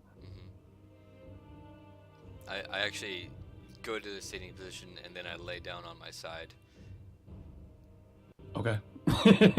So in a strange way of acting, you see Archibald now fallen over on his side, as if laying down comfortably. The cat itself stares at you. I look into its eyes as well. And yeah, it's definitely strange. They're human. They're human eyes for sure, and you yourself are used to. It's definitely jarring. And as it watches your display, it's still definitely on edge. Why don't you do a performance check? Oof. Okay. -2. Yep. Yeah. You do your best to assume a non-threatening form, and it definitely still seems on edge. But at the same time, his attention has now shifted back towards Cyrus, and you watch as its back legs now shift and crack, as if it's stretching now, and you watch as his form gets a little bit larger. Just from seeing it, like, can I tell what is happening, like, if it's magic? Yeah, why don't you do either an investigation or a nature check? Alright, You guys can do this as well if you would like. Only 2? Yeah, I'd say you're close enough to see it. You're probably, let me see. You're probably about 25 feet away, Vila. Okay. It doesn't matter. Oh. Okay. So, Archibald and Cyrus, as you're sort of gazing at Vila, you're a bit too far to quite tell. It's still dark and it's hard Right. to really see anything. But since you guys are closer and you're watching it, this is definitely unnatural. It's not something that's normal. Cyrus, in your travels, you have heard of random mutations occurring now that some of the deities and gods that took command and balanced nature in this case, now that they were missing, many of the laws have started to slowly crumble, allowing such mutations to occur. Archibald, as it's turning away from you and you watch as it does this final stretch, assuming a much larger form, you haven't gotten as much of an experience in this case. You yourself are much more interested in treasures than biology or anything like this. However, you have seen depictions of this creature, a feline black cat with tentacles on its back. You have seen depictions of them in your studies and your journals. Though you don't remember the name or its purpose, you just remember it being a thing before. After seeing all this, and seeing the human eyes, I say, "Can you understand us?" It turned towards you, its fangs bared.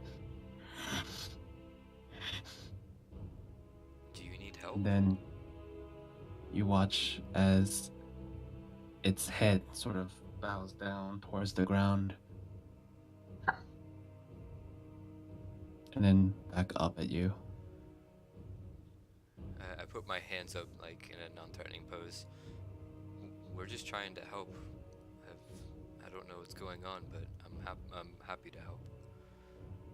It reaches forward and attempts to sniff your hand, and for a moment it does it for a while, as if everything's okay. But for some strange reason, once it gets to probably around the fourth sniff, it suddenly reels back, shaking its head as if it just smelled a strong acid. It stares at you almost threateningly now, taking a step back towards Cyrus. And now, suddenly, it realizes that it's boxed in on both sides, rolls its head around, and begins looking around for a way to escape. Cyrus is gonna scoot back like about a foot. Okay. Just enough to let it know that I'm not trying to corner it. Okay. I'm gonna reach in my bag and see if I can get out, like, a piece of meat from one of my rations or something that I know it would one day want to have. Sure. You reach in. You have a fair bit of salted and dried jerkies and the like. You take out one that's similar to like a dried chicken. Reach out. It stares at you, but it doesn't seem interested in the food at all.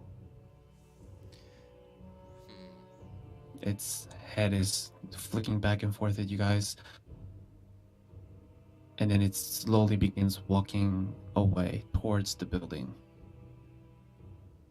Towards the tavern? Towards in your direction, yes. Okay. Did I get a good look at the pillar with all the pictures of cats?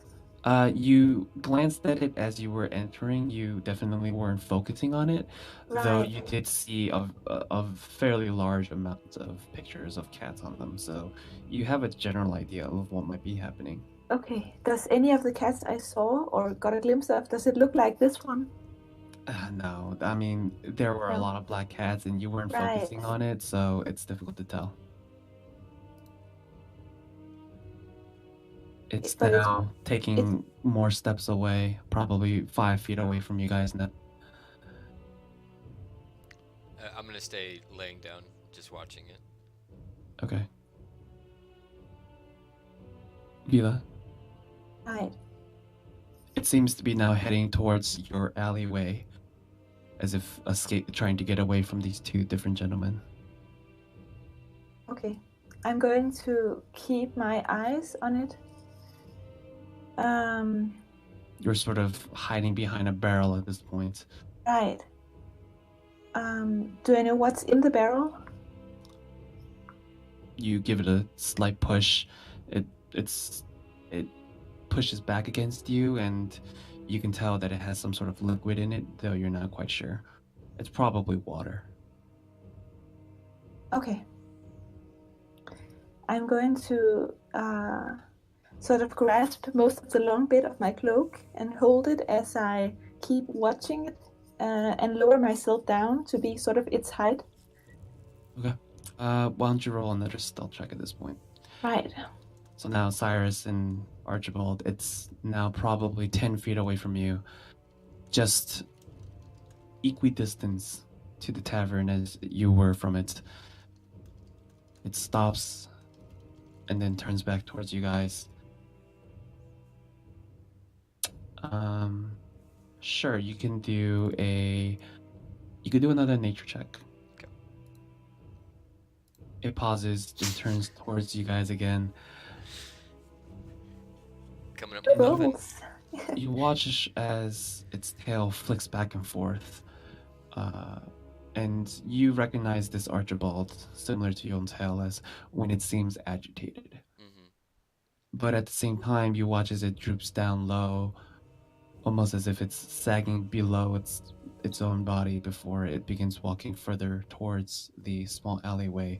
And you know this as the indication of it being depressed, anxious. It's now probably 10 feet away from you, Vila. And Okay. despite you hiding and pushing yourself against this barrel, there's not much space. And at this point, I will show you guys the map. Oh. Just make sure that you guys are in the right position. Yes.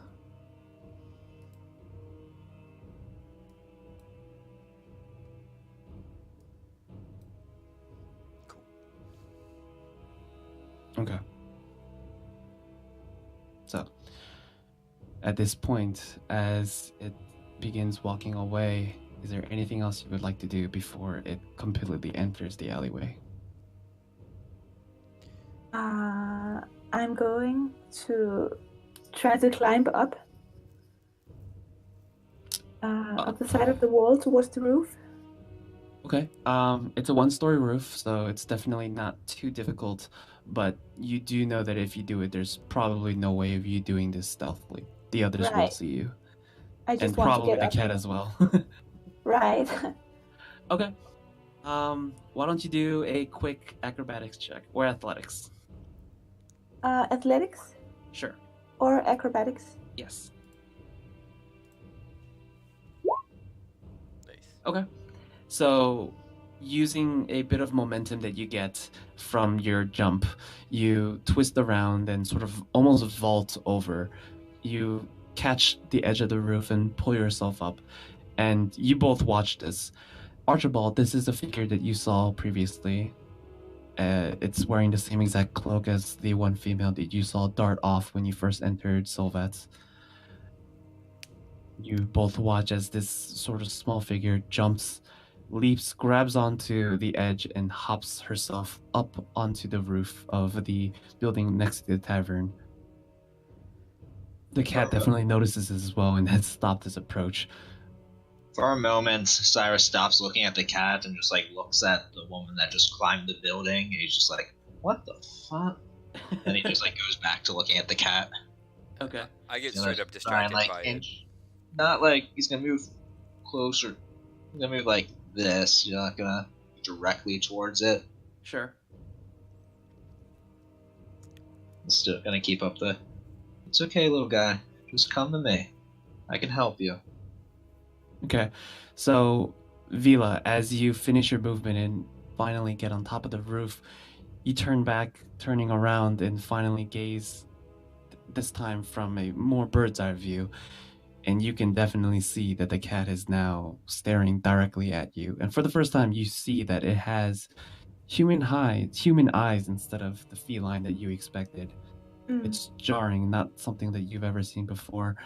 And as you finish your movement, it seems definitely at this point agitated and hostile, as its tentacles are now whipping back and forth, slamming the dirt ground next to it. It hisses, turns towards you, Cyrus, as it notices that your movement has changed, your position has changed. It turns around, stares at Ultra Ball for a moment, seeing you on the ground, turns back towards Cyrus. At this point, I would like everyone to roll initiative. Oh. Sorry. No need.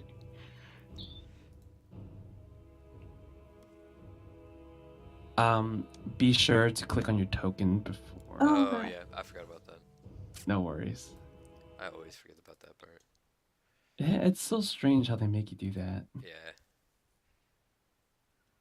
You want Yeah, me to you'd roll think again, clicking on it or- on your character sheet would tell it, but I just want to Right, take this moment to exactly. say this is another reason why I'm going to stay out until I can come back till after those 2 weeks because I don't want my character to die while I'm gone. I'm not gonna say I would use you as a meat shield if you weren't here, but Cyrus probably would. I would make a bad meat shield. Just you wait. Hey, one hit's enough. One hit is enough. Sure, I guess. No, okay. Did you want me to roll again, or? No, you can do Control U, and I can add your thing in. Let me just do this, and you could add your number in, I think. But this cat definitely wants to kill us now. It seems less interested in killing and more getting away without getting hurt. Defense, Okay. yeah. But you did cause it a fright. Yes, your action definitely alarmed it. Well, I was not gonna get trapped in the alleyway. No, it's fine. Do what you gotta do. So, it's gonna be Slow a cat. little slow. Top of the round, Vila, as you finish your sort of catapult move and now you're on top of the roof staring down, this cat is definitely hostile and it's staring at you with its strange eyes. Anything you would like to do at this point? I would like to hold my attack with a hand crossbow. Okay. So if it lurches towards me or starts to attack, then I will be ready. Okay. So the condition is if it attacks you. Right. Got it. All right. Is there any movement or you're staying there? The roof itself is at a slight slant, but it's fairly easy to move on it. Right. I'll stay where I am for now. Okay. Archibald. I get up from the prone position and like into a crouching position, and Okay. I like kind of do like the hands out to like whoa, calm down. Right. We're not trying to do anything but help you. Are you looking for somebody? It turns towards you at this point as you're speaking to it. And from its actions and from the way it responded to you speaking, it definitely seems to be able to understand or at least comprehend what you're saying, though unable to respond in any way. Anything else? No, I'm still trying to to help him. I would say with your action, you can do a persuasion check. Okay. I know it's bad. Okay. But it shows its understanding us, sorta. It doesn't seem to really understand or react to that. Right. Going to Cyrus. Okay. Cyrus, seeing that the cat's ready to attack, is done trying to play nice.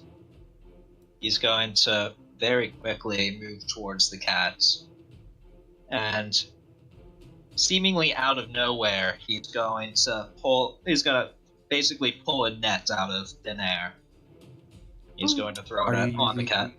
Are you using your weapon? Yeah. Okay. Have it coming as a net. All right, so as you reach out and seemingly out of nowhere, you grasp, and from the moment your fingers sort of touch your palm, you watch as this almost black silvery net suddenly appears.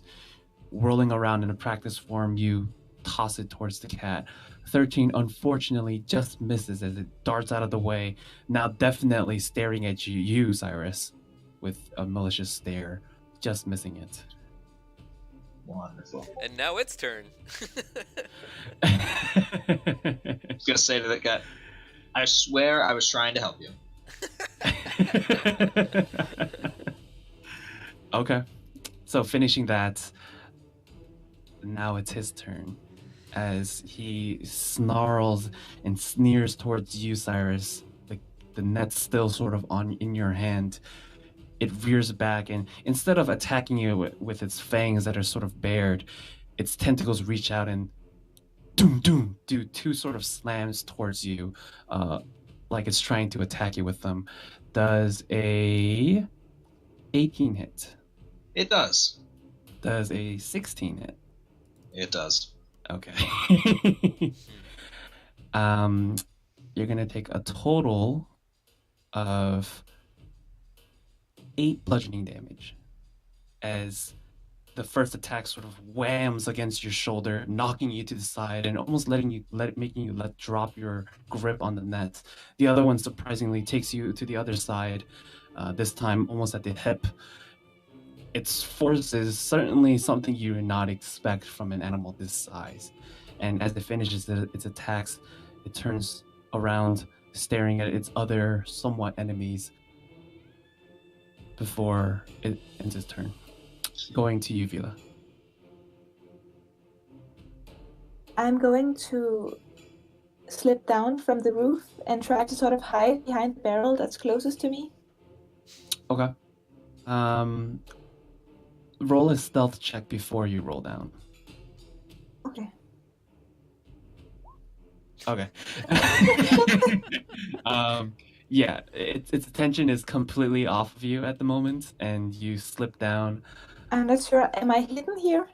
Yeah, you could be hidden behind the barrel. Okay. I'm going to crouch down. And sort of try to call out towards the creature. Okay. In any certain language? I will try in Infernal. Okay. I will ask, what do you want? So, Archibald and Cyrus, you watch as... Well, technically you don't see anything. Suddenly you hear come out from the barrel's direction. The cat doesn't seem to respond. Its ear kind of twerks in the direction as if hearing it, but its attention is still on Cyrus, definitely agitated by him in particular. Okay. Anything else you would like to do? Do I have an action left? You do have an action left. Okay. I'm going to use I'm assuming you My use your bonus action to stealth. right. I'm going to use minor illusion, Okay. and I'm going to sort of recreate its sounds, but in a very calmer way. Sort of trying to calm it down with its own sounds, if I can do that. Sure. In this case, why don't you do a persuasion or a performance check? Okay.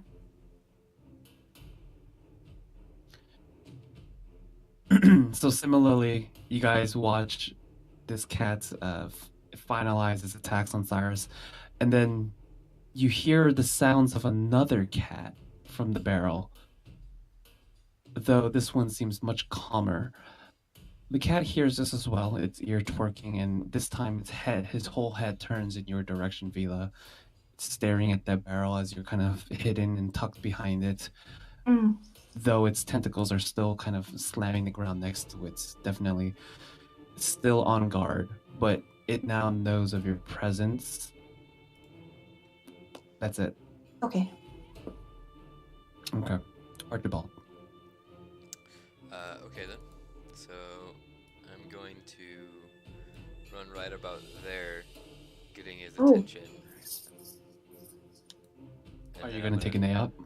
Huh? Are you going to take an A up?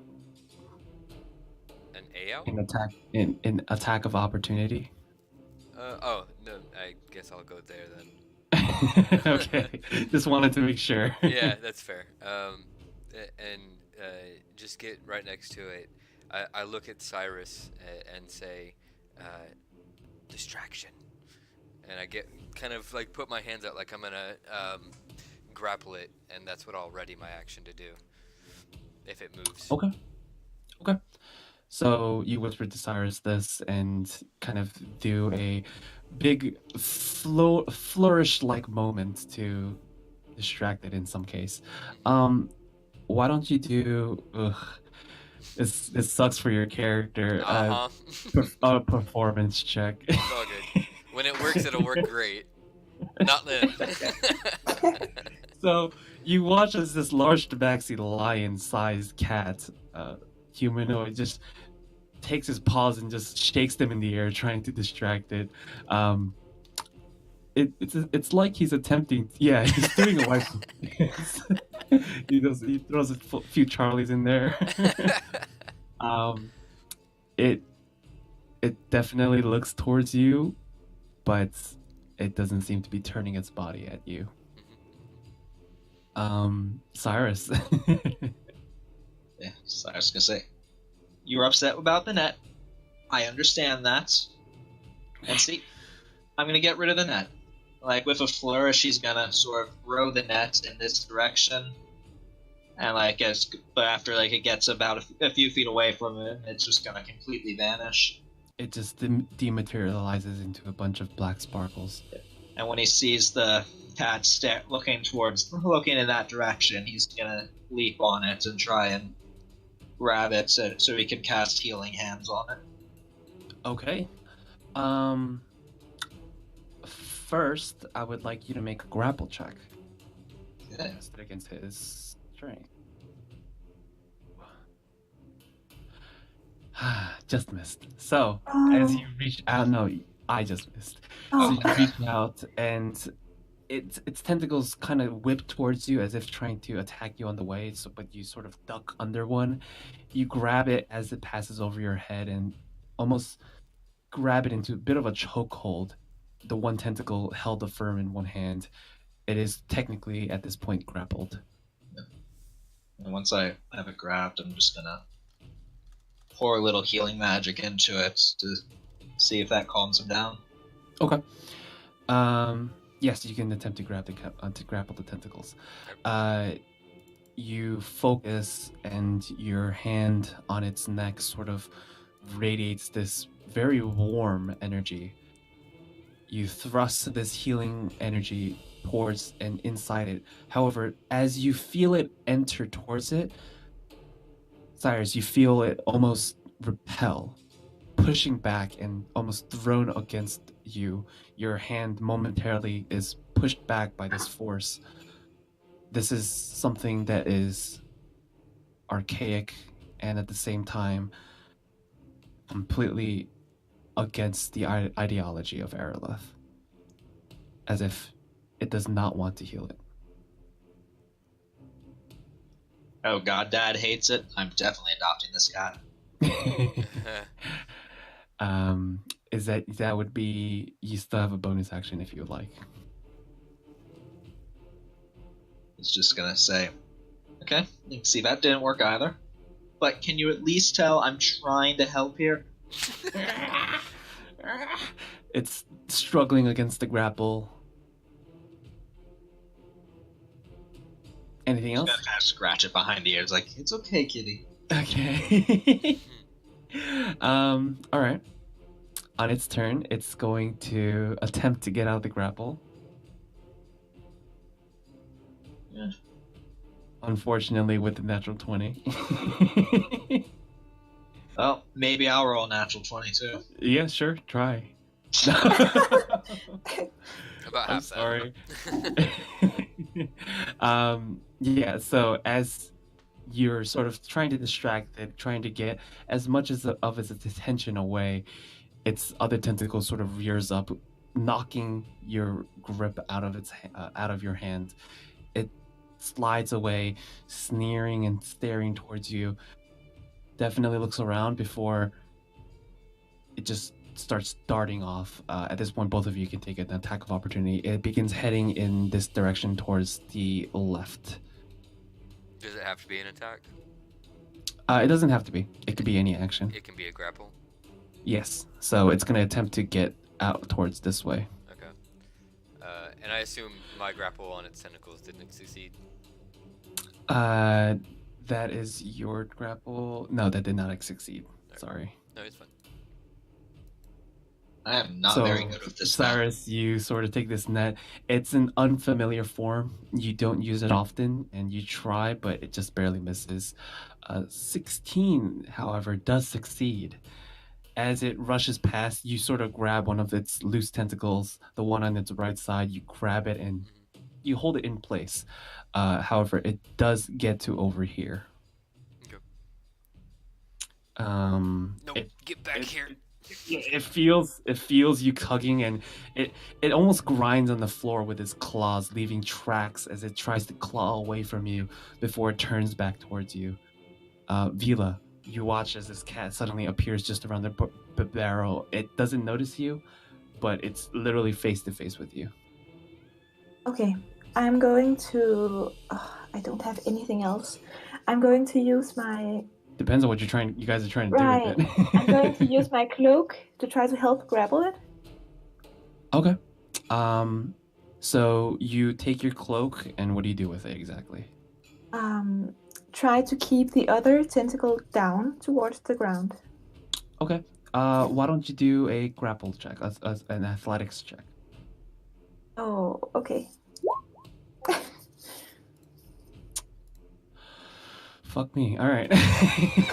I'll say in this case, it's technically double grappled, so it has disadvantage on any check to get out. Nice. As you sort of take your cloak off and tie the other tentacle.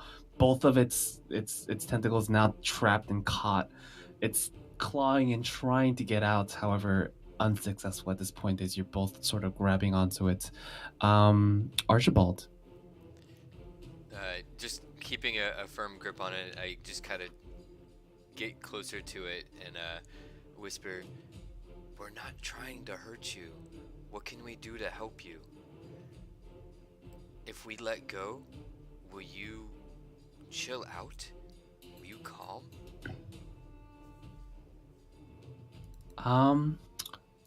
Why don't you do a persuasion check? Hey! Oh, I would be a dick and say a disadvantage, just it's technically hostile, but I'll keep that. I haven't attacked it at all except for grabbing it. I know. Okay. Okay. So as you sort of whisper this into its ear, holding the tentacle firmly in place, its clawing slows down.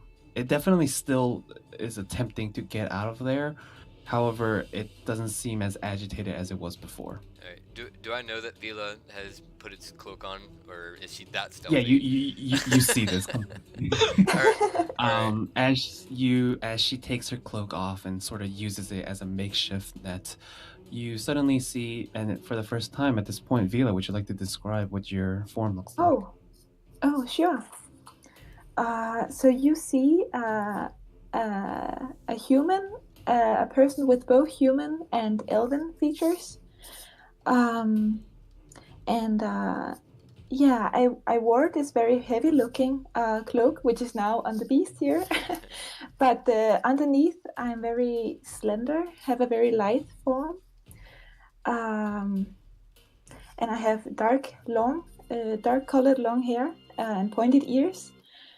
Yeah, and I wear long boots and gloves. So none of my skin really shows apart from my face.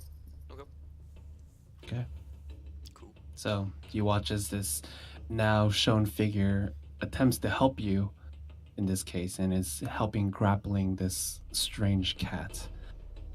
However, finishing that, it goes to Cyrus's turn. Cyrus, the wound that you sort of received, it's definitely gonna welt at this point. It was surprising how much strength it had.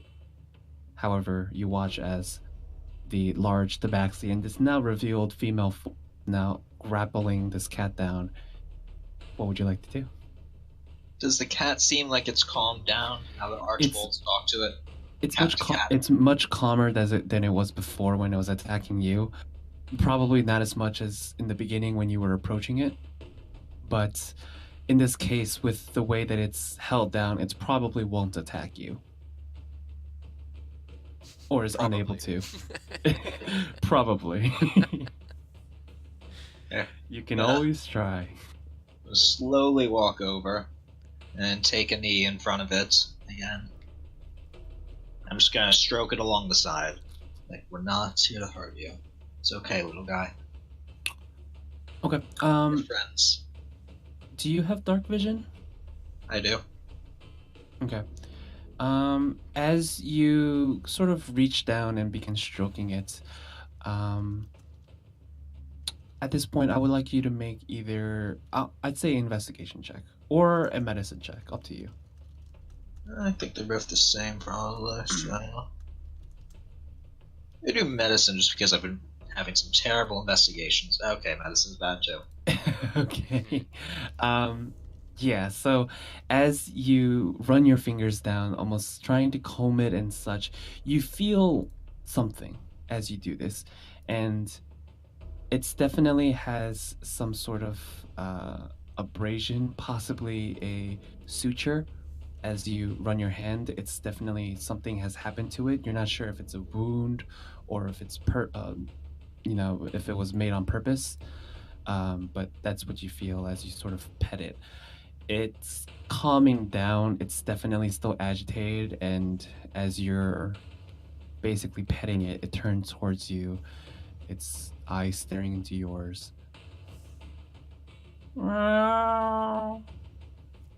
Its muscles relax. On his turn, it's not going to try and get out the grapple. Both of you, Vila and Archibald, as you're holding its tentacles, you feel as they sort of slacken, getting much weaker. Still heavy and tensing with you, though not resisting as much. Its tail sort of curls around, and it looks towards you, Cyrus, before it finally, his legs sort of buckle, and it goes onto all fours onto the floor. There we go, little buddy. No, you must be scared, but we're here for you now. Vila, as you finally feel tentacle in your grasp slacken, the pain suddenly surges in your left, almost causing you to wince and reach towards it reflexively. It was definitely a severe wound, the arrow going straight through at this point. Okay. I'm going to release the beast from my cloak, try to pull the cloak back onto myself. You hastily do so, and the tentacle sort of whips around, not at anyone, but eventually it folds itself almost like a spiral on its back. Okay, despite my wound, I will try to reach out to touch it gently, to try to soothe it even more. It helps, and as you do so, eventually it tilts its head towards you as if it enjoys it. Oh. Its fur is soft, however, as you're feeling it, you can definitely tell that this is not any cat that you would have yourself. Not something that, is domesticated. It's probably something that's either found wild or of the like. Okay. At this point, we will leave turn order. You all sort of, at this point, Archibald, do you keep holding the cat? No, I was gonna let go. Okay. So as you let go, you watch as it does a very similar thing, and now its tentacles has sort of melded into its back. And you realize why you didn't notice them. They almost blend in with how blackened its fur is. Oh, so they were always there. They were always there. However, the way that they're folded and the way the shine and the sheen of it made it very difficult to see it. Busy. Okay. Did I notice that it was wounded whenever they were petting it? It didn't react to the wounds. Okay. It was something that's old. It's not fresh or anything like that, so it didn't wince or anything. Okay. You wouldn't know unless you actively search for it as well. Okay. But now it definitely seems docile as it's kind of watching all of you in a circle. You all look to each other now at this point, sharing this one strange experience. Around you, you see a couple of the people that were mostly far away now walking questionably towards you guys. One in particular, a female human. She sort of saunters towards you, Cyrus. Are you all right? What was that? Just a scared cat. We calmed him down. It's not like a cat I've ever seen. The world's full of surprises, you'll find out. It's not yours, is it? I don't think he's anyone's at the moment. No, I doubt anyone else would want to take care of him. She has a look of concern, definitely worried. At this point, why don't you do a persuasion roll?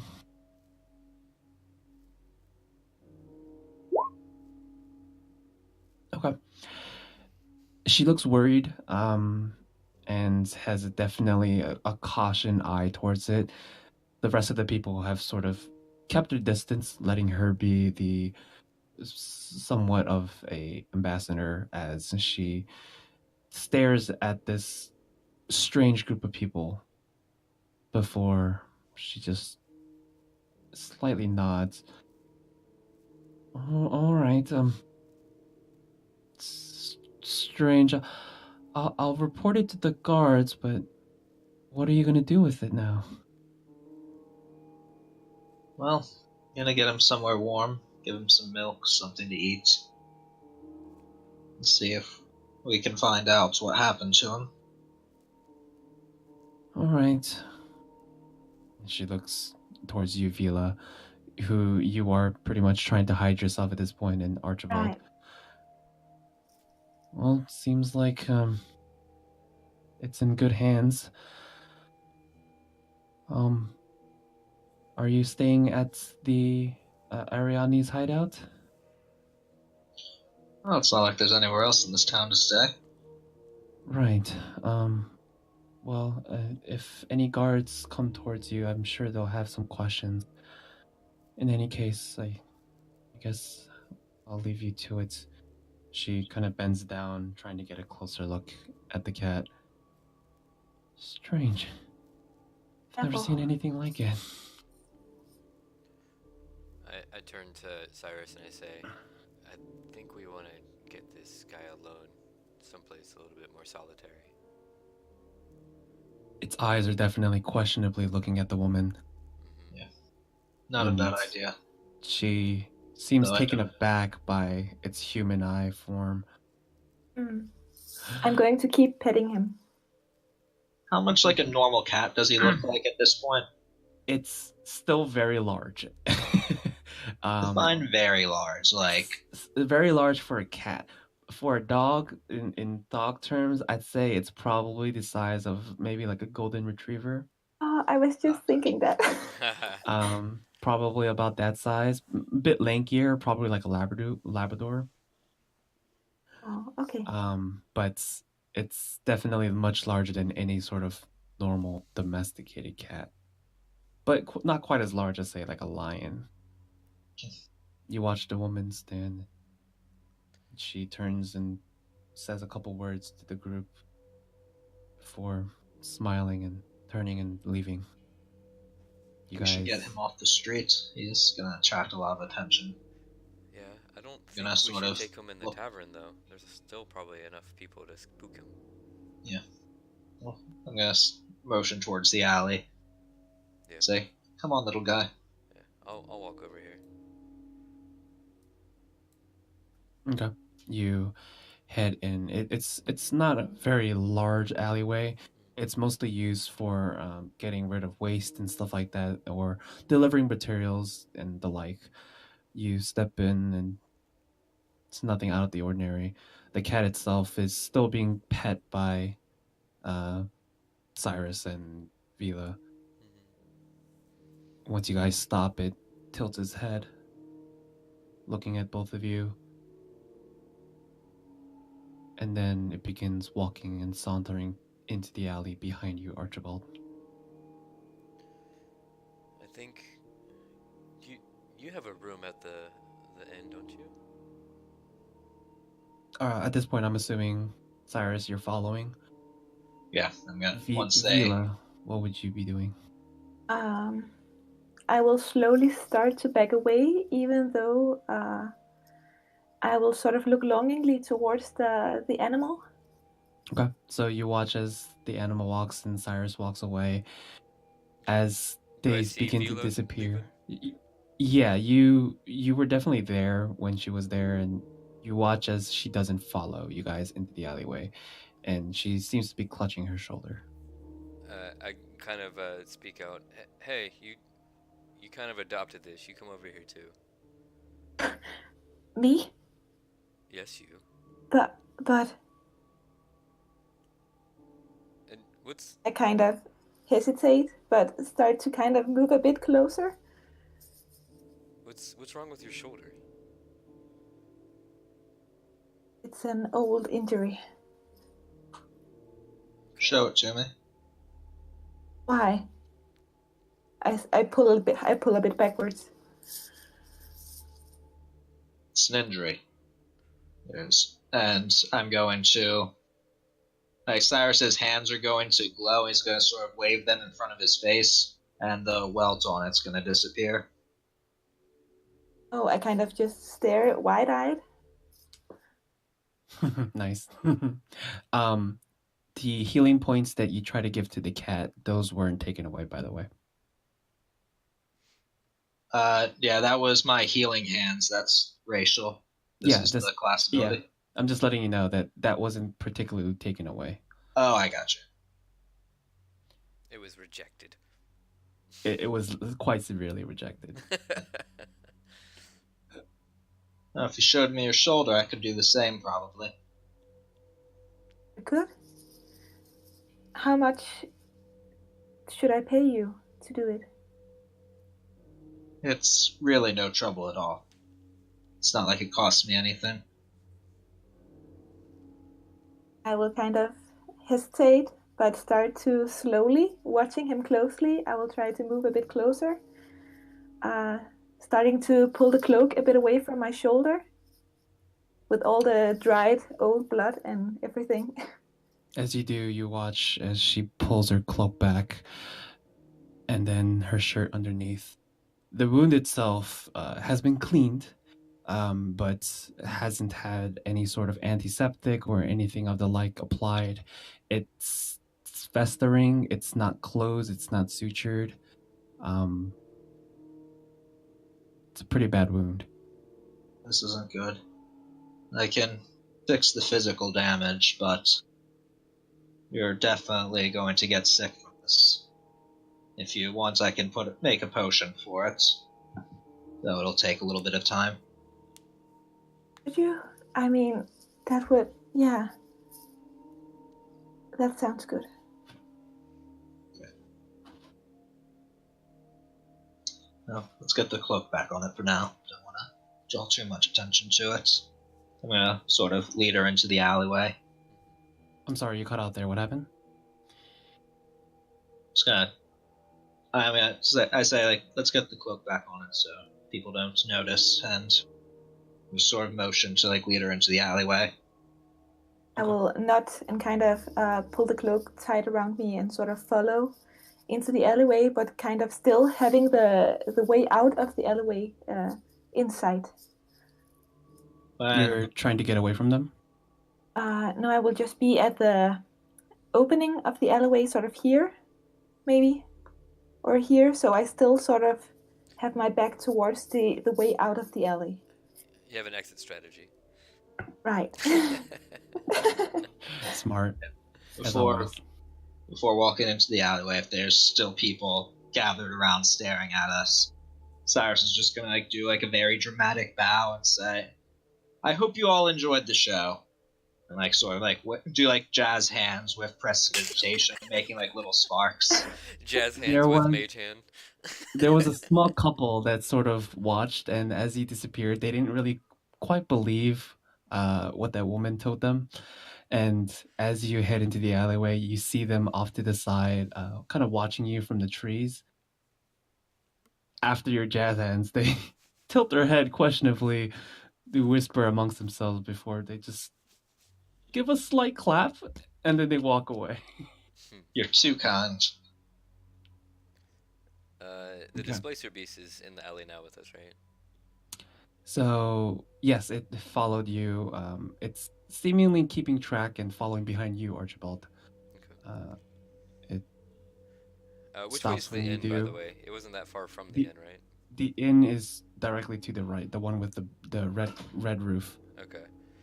So right now you're sort of skirting around the border of it, heading deeper into the back alleys. Back to my original question, Cyrus, you have a bedroom or a room here, right? I do.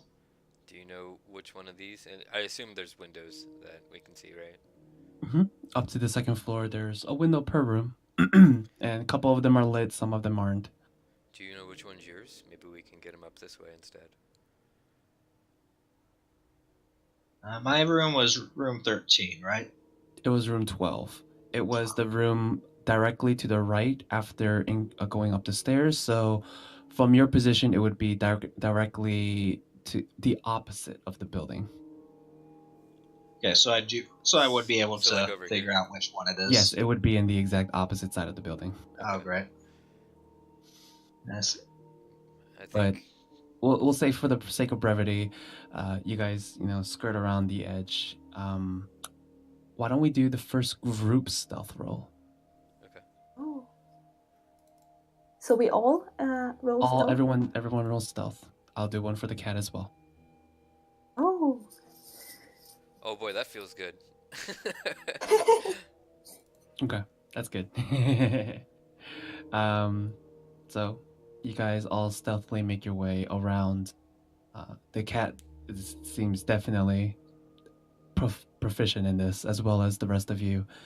You make your way, and Cyrus, you find yourself right underneath what should be your room. The one right next to it is lit, and you can hear voices inside, one that's very familiar as Orion's.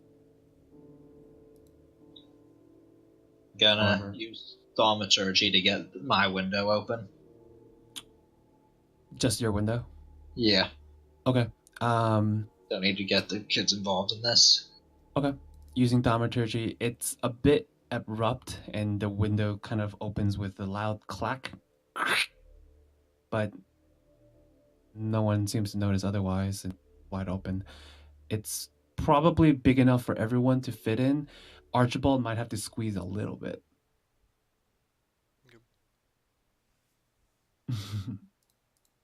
And how high up is it? It's on the second floor, so it's about 10 feet up. Okay. I'm gonna have Archibald boost me up. Yeah, definitely. I'll help Climb everybody. through and throw a rope down for the rest of them. Okay. So reaching up, Archibald, you kind of get him on your shoulders, grab the edge, and Cyrus, you pull yourself in. The room itself is actually quite large. Orion definitely makes sure that everyone travels within comfort. It seems empty, doors closed, the light is out. You reach into your bag, the one you left before, and you throw a rope down, making it easy to climb. The cat stands at the bottom, staring everyone leave. Doesn't climb the rope or anything. It just stares. Come on, buddy. Come up. It paws at the wall. Okay, I'm gonna slide back down the rope and sort of like tie the rope around the cat's midsection. Okay. It We can lift him up. If watches you do it, it seems to be confused for a moment, but eventually gets the idea and helps you with it.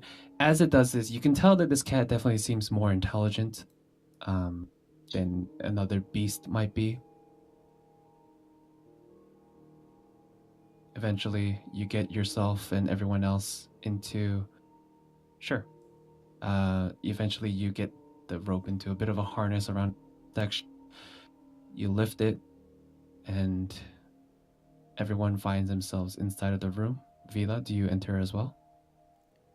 Very hesitatingly so. I'm going to, yes. Okay. So, everyone enters, and everyone finds themselves inside of the room 12 of Ariane's hideout.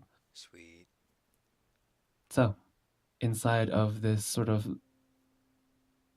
weird darkness, strangers all around, and the cat who seems to have found itself a comfortable position on the bed. You all stand around awkwardly.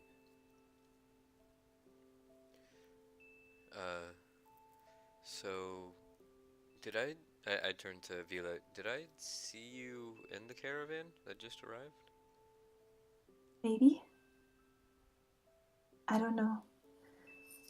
Vila, you've seen Archibald many times, him being the only tabaxi in the group. He did often help out whenever various raiders or bandits came. He would be up front, helping fend them off, and he definitely stands out amongst the rest. Right. Okay. I don't know if you saw me, but I've seen you before. Okay, I thought I saw you with the group, at least today, at the bare minimum. Yeah. If I may ask, what happened with your shoulder? That's a bit of a longer story. Okay. What's your names? Archibald Proudmane, the third actually. Nice to meet The you. third, Archibald. Okay. I hold out my paw. I sort of reach for it, shaking his paw. I'm Vila. Oh, nice to meet you, Vila. Nice to meet you too. Cyrus. I'm gonna smile and reach out my hand as well.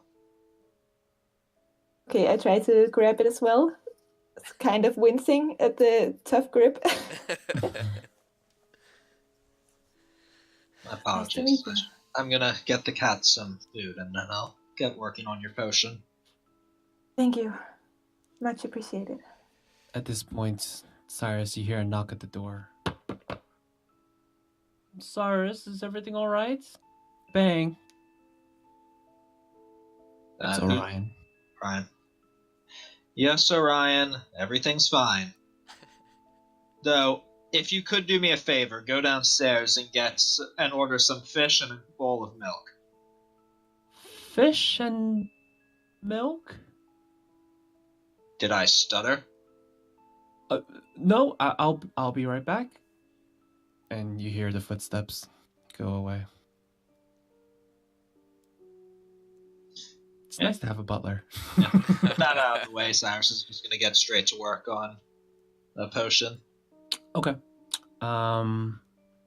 Is this more of an alchemical potion, or is this more of a herbology potion? Alchemical. Okay. Sure. Why don't you do a roll for that? Using your kit, I'm assuming. Yep. Okay, seeing Vila. Vila go into the corner, I kind Finally, a good roll. I go over there too, and it's like, what are you doing?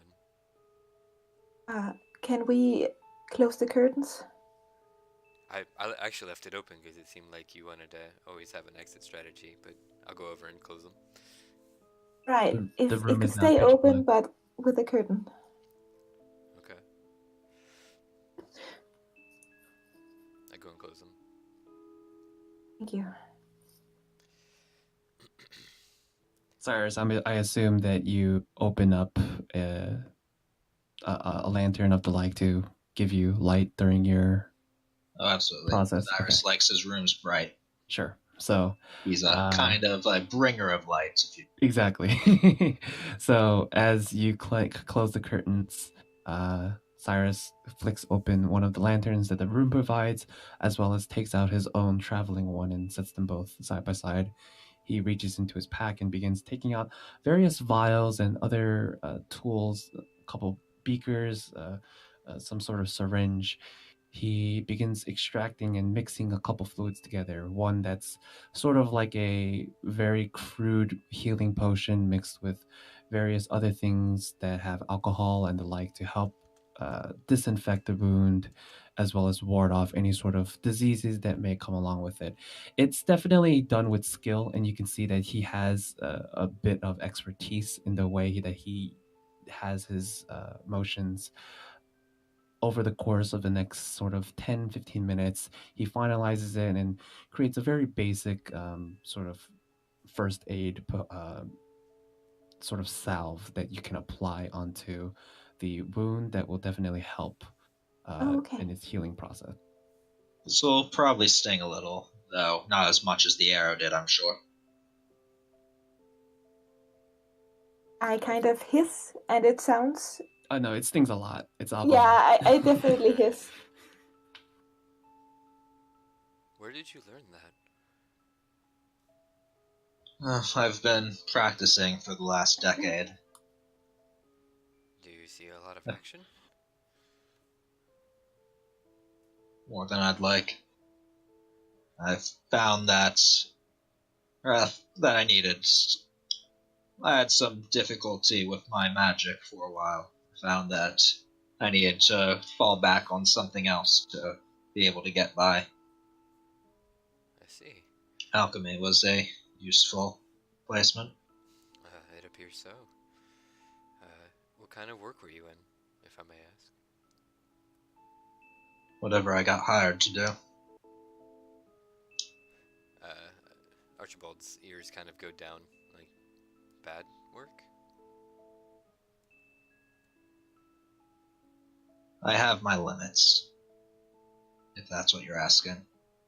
That's good to know.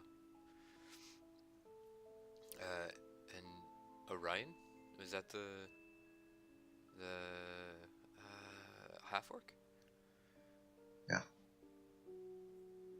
I see. Yeah, he's helping me with the children I'm escorting. I see. Traveling friend?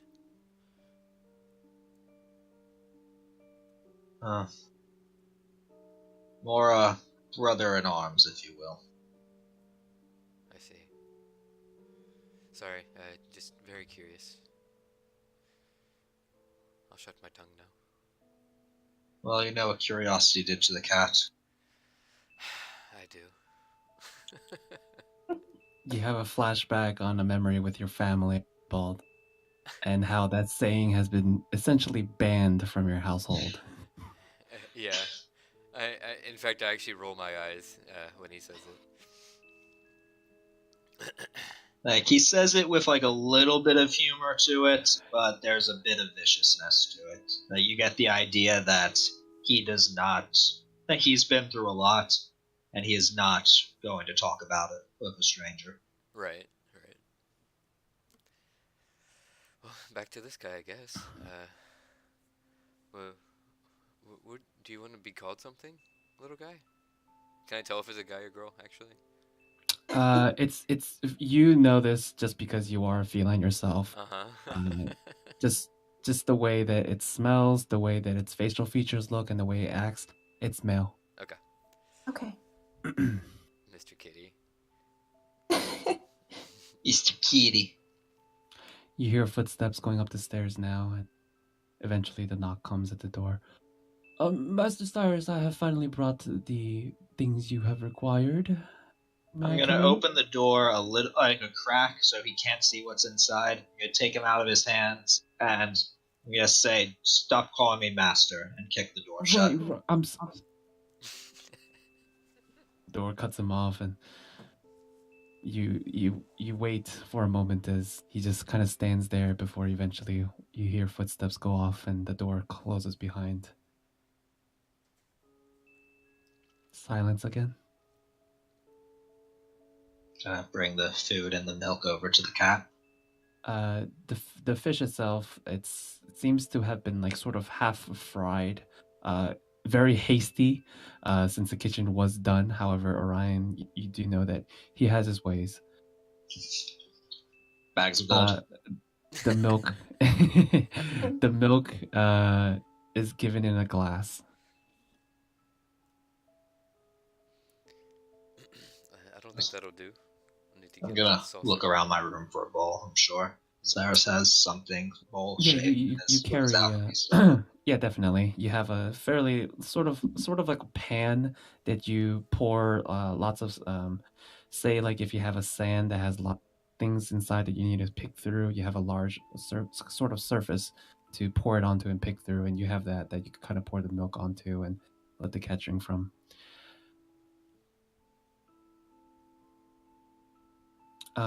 You pour the milk and you set it on the bed. It's on the bed right now. I'm not gonna put it on the bed. I'm gonna put it on the floor. I don't want him spilling milk on my bed. Okay, good. Let's be smart about this guy. You set it on the floor and the fish dish as well. It's kind of peeks up over the edge, pauses a moment before it very gracefully jumps off. It has a bit of heft to it as it lands on the floor, and then it begins just sort of sniffing at the food before eventually taking a lick and then biting into the fish. It seems to leave the milk alone, though. Okay.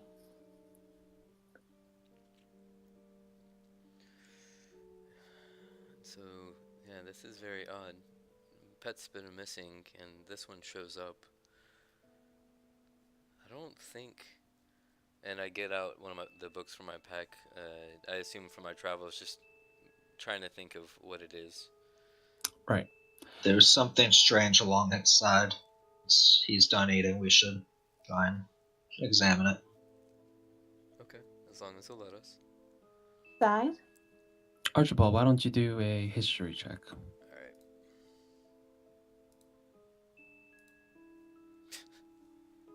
Okay.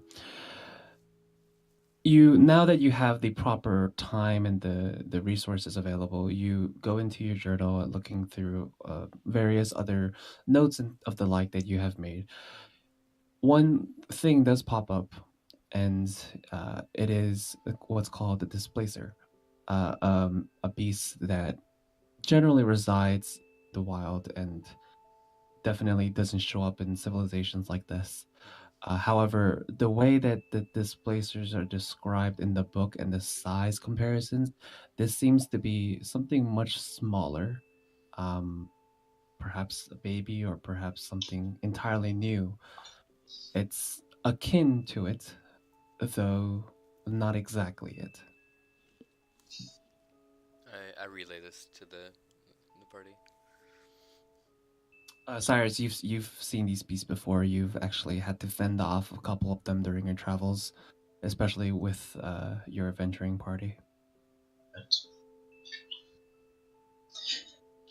Like, how dangerous would they be in Cyrus's mind? A full adult grown one, you would definitely not try to take it on by yourself. It's one that you would usually take on with one or two other partners. Right. I wonder where he came from. Uh, They're not normally. So you've seen this Archibald, kind of do you beast have before? the posters of the missing cats? I've got these, and I show the ones that I took. You grabbed a handful, just a couple. Vila, you were saying something? Yeah, I was just asking if they've seen this kind of beast before. I haven't. This is the first of this kind. Never one this small, which you should be fortunate. Maybe there's an angry mother out there. Do you have a mother? I say to the cat. It looks up the fish, mostly eaten now, just sort of the tail and the head left behind. It's going to eat them, it's just not done yet. It turns towards you and goes back to eating. I don't think so. Well, it's possible that someone... Well, this is the evidence we have. Cats are going missing, a large amount of them. And we find one cat that seems to be in the process of becoming a dangerous beast. It's strange. It's very tame now, as though it was a real cat. Very tame.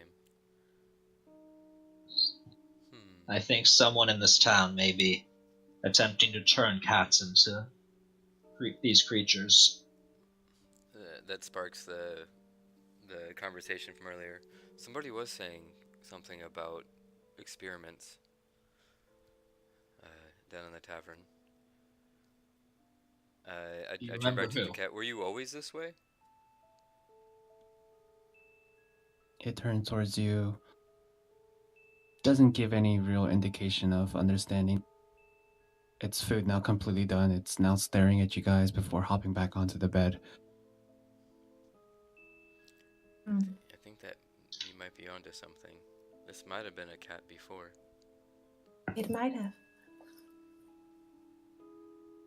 I think we might have to go. What time is it now, by the way? At this point, it's probably getting to 8 p.m. The sun's down. It's nighttime now, and as you hear the very common and periodic opening and closing of the front door, you can basically tell that the kitchen is closed at this point, and many people are leaving.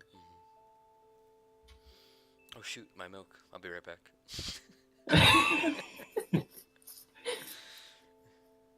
Unfortunately, it's been cleared. No, I know. I'm actually just gonna probably drink the one that you gave to him since he's not drinking it. Yeah, the bowl's still sitting there, a couple bubbles floating from when you poured it. You take it, it's the same milk that you had before. Kind of chuckle. Is it good? Not as good as back home, but still good enough. I've never had milk before. Would you like some? Okay. I'm not opposed to sharing. Okay, I'm kind of sure it's not poisoned, since you already had some, so I will just take a small sip. Cyrus is gonna eye her kind of suspiciously when she said she hasn't had milk before. At this point, can everyone tell me where they are position-wise in the room? Vila, I know you're kind of tucked into the corner. Yeah, kind of close to the bed. Sure. Yeah. Cyrus is probably closest to the door. Okay. I was just next to the cat and just like drinking from the bowl. Okay. Is anyone petting the cat at the moment? No, I was drinking. Yeah.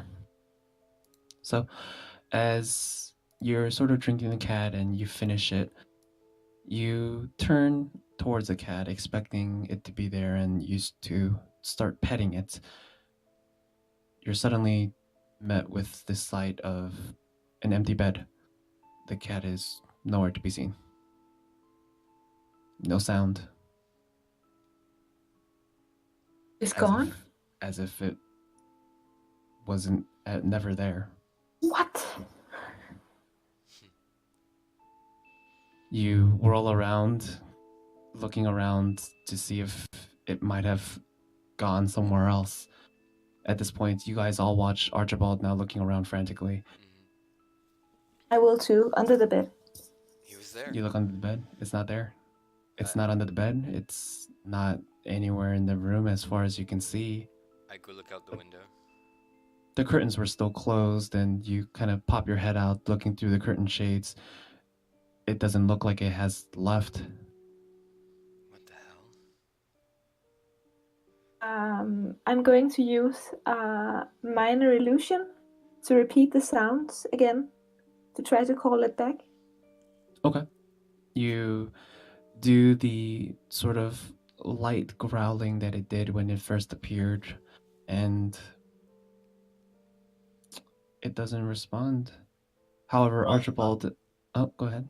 From my experience, do I know about these things being able to turn invisible or teleport? You, from the check that you did before, and you experiencing one adult one in the past, you do know that they have a strange way of avoiding attacks, a way of sort of making an almost illusionary copy of themselves, being able to dodge it, dodge an attack by making you attack the illusion instead of itself. You also know that they are very stealthy and they often stick to the shadows, but nothing in the sense of invisible. However, Archibald, as you peek your head back out from the window and look towards the bed, Vila, your head popping back out as well, you stare on top and the cat's back there again. As it was before, snoozing. You guys Only saw that, right? Probably 10 seconds has passed since you first noticed it disappearing. Displacers have a interesting connection to the physical world. Oh. Did it go invisible? I don't know the specifics of them, but... You tried to touch that spot. You were trying to pet it, weren't you? Yeah. And you didn't feel anything, right? Yeah, it just disappeared. Holy crap. That's amazing. But now it's back. It seems to lift its head, curious about the excitement. You're awesome, little guy. It turns its head towards Cyrus, ignoring you.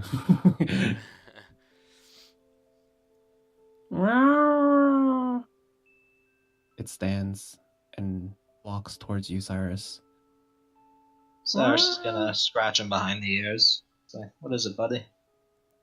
As you do, its paw lifts and sort of lightly scratches against your cheek. And then it turns and goes towards Vila. Vila, as you stand there, it jumps onto the bed to get a better position. It then places its paw on your shoulder. I'm going to let it and sort of tilt my head at it. and then it turns towards you, Archibald, hops down from the bed, and then just lightly taps your paw, your foot, your exposed fur. I'll bend down to say, "What's up, guy?" Is he thanking us? I don't know. Can I discern what he's doing? You could do I'd say either a insight or a nature check. I didn't say. It seems to be almost acknowledging everyone in the room. You're not sure if it's thanking you or what its ulterior motive is, but it seems to at least acknowledge that all three of you are there. Gotcha. And it doesn't seem to be hostile in any way. Alright, cool. Finally, finishing to touch your lower paw, it hops onto the bed, going towards one of the pillows, and just nestles itself before eventually you hear its purring as it falls asleep. One of its tentacles unfurls and sort of drapes itself onto the bed lazily. And anything else anyone like to do before, at this point, we would end the session? I will sit on the edge of the bed and sort of pet it to sleep. I wanted to walk downstairs and see if any of the missing cat posters looked like him. Okay. I'll follow Cyrus. Okay. Vila, as you're left upstairs to sort of take care of the cat, Archibald and Cyrus, you begin heading down. Going down the stairs, you see that most of the lights have been turned off in the tavern. Only two near the counter are still on, and as you reach the bottom of the steps, you see Mateja standing there, and she looks very weary, but finishing off their duties, she's clearing off the counter and drying off some leftover glasses. Seeing you guys approach, her shoulders almost sag a little. Sorry, gentlemen, the kitchen is closed tonight. It's okay. Don't worry, we've got enough to eat. Okay. We just wanted to take a look at the job board. Oh, right. Were you the two that found that strange cat? I heard a commotion outside. I look at Cyrus, see what he wants to say. Well, I think that's kind of a rude way to refer to Archibald. But I chuckle. Oh, no, I'm so sorry. She chuckles as well. Well, if there's anything you need, I'll be just around the corner. She takes the platter of dry dishes now and heads into the kitchen. Okay. And go look at the So, board. you guys are left alone. You guys head towards the central pillar and begin looking and inspecting all the pictures of the cats. I'll say you don't have to really roll for this. Better probably 15-20 minutes you spend looking at the pictures, and many of them that you guys can see at this point are black, which seems to be a common theme, though there are a couple others scattered here and there. Archibald, with your keen senses of feline facial structures, you eventually stumble on one that's sort of hidden, half covered by the others, and you kind of pull that back. Cyrus, noticing this and immediately coming to your side. It's similar, if not identical, to the cat that you have upstairs. However, this one is dated, and from the way that the papers half torn and aged, this and the request that this one says, this was actually requested probably around a month ago, 3 weeks ago. There is no reward. However, there is a location for you to go to. It's just near the east entrance of the town, just 3 houses down from the east gate. And the owner, she left her name. Her name is Ariana. Wait, is that for the owner or the cat? The owner. The cat doesn't have a name, or Okay. there hasn't one been left. Okay. So you pull that out, Cyrus right next to you. Both of you sort of inspect this. This looks like Mr. Kitty, doesn't it? How old are the other postings? Like, is he the first cat that went missing? Or You want to look for the oldest one? yeah. Okay. Looking through and having to peel off many of the newer ones that were sort of compounded on top. Eventually, you get to probably about 3 layers deep when you finally see the sort of ending of where all these cat posters are.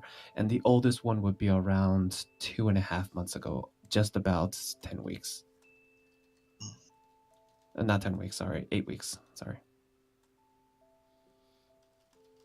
A lot of cats have gone missing. Why is this the first one to show up? Well, if they can all disappear like Mr. Kitty, then maybe they just haven't shown back up. That's if they're all... If there is an experiment, or... I don't know. Doesn't seem like he was supposed to be where he was. He was injured and confused. That's true. I hold up the Perhaps he one can for lead us Ariana. back to wherever this happened to him. I hold up the one for Ariana and say, I think this is the next stop tomorrow morning. The door opens. The door opens, and you both turn towards what looks to be a soul individual. He enters, and he's cloaked in mostly a very dark cloak. It's mottled green. It has a couple splotches. It's definite, but it's not dirty. It's elegantly made like that, as if it was a fashion choice. He looks like a half elf, and he has neatly kept blonde hair that goes down to his chin. It's sort of tied back or behind his ears and in a tight bun behind him. He has a bit of a happy smile as he enters. The sort of chin strap beard, also blonde, that curves up with his smile. He looks around before his eyes finally land on both of you. Good evening, gentlemen. May I ask you a question? And he begins walking in, the door closing behind. I don't see why not. So sorry to bother you this late in the evening. I just wanted to ask you two if you have perhaps seen someone. And he reaches into his bag and pulls out a small pamphlet, almost like a booklet. He kind of goes through the pages, and then he shows you a fairly well-drawn artist's rendition. It's a male. He looks quite rugged, has a very large, almost fatal scar that goes from his right ear all the way down to his lip. Other than that, he looks like a general tough-looking half-orc. Have you seen any gentleman that looks like this? And both of you haven't, really. There would have been. I think I would remember that guy, but no, I haven't seen anything like that. Right, I'm so sorry about that. Why are you looking for him?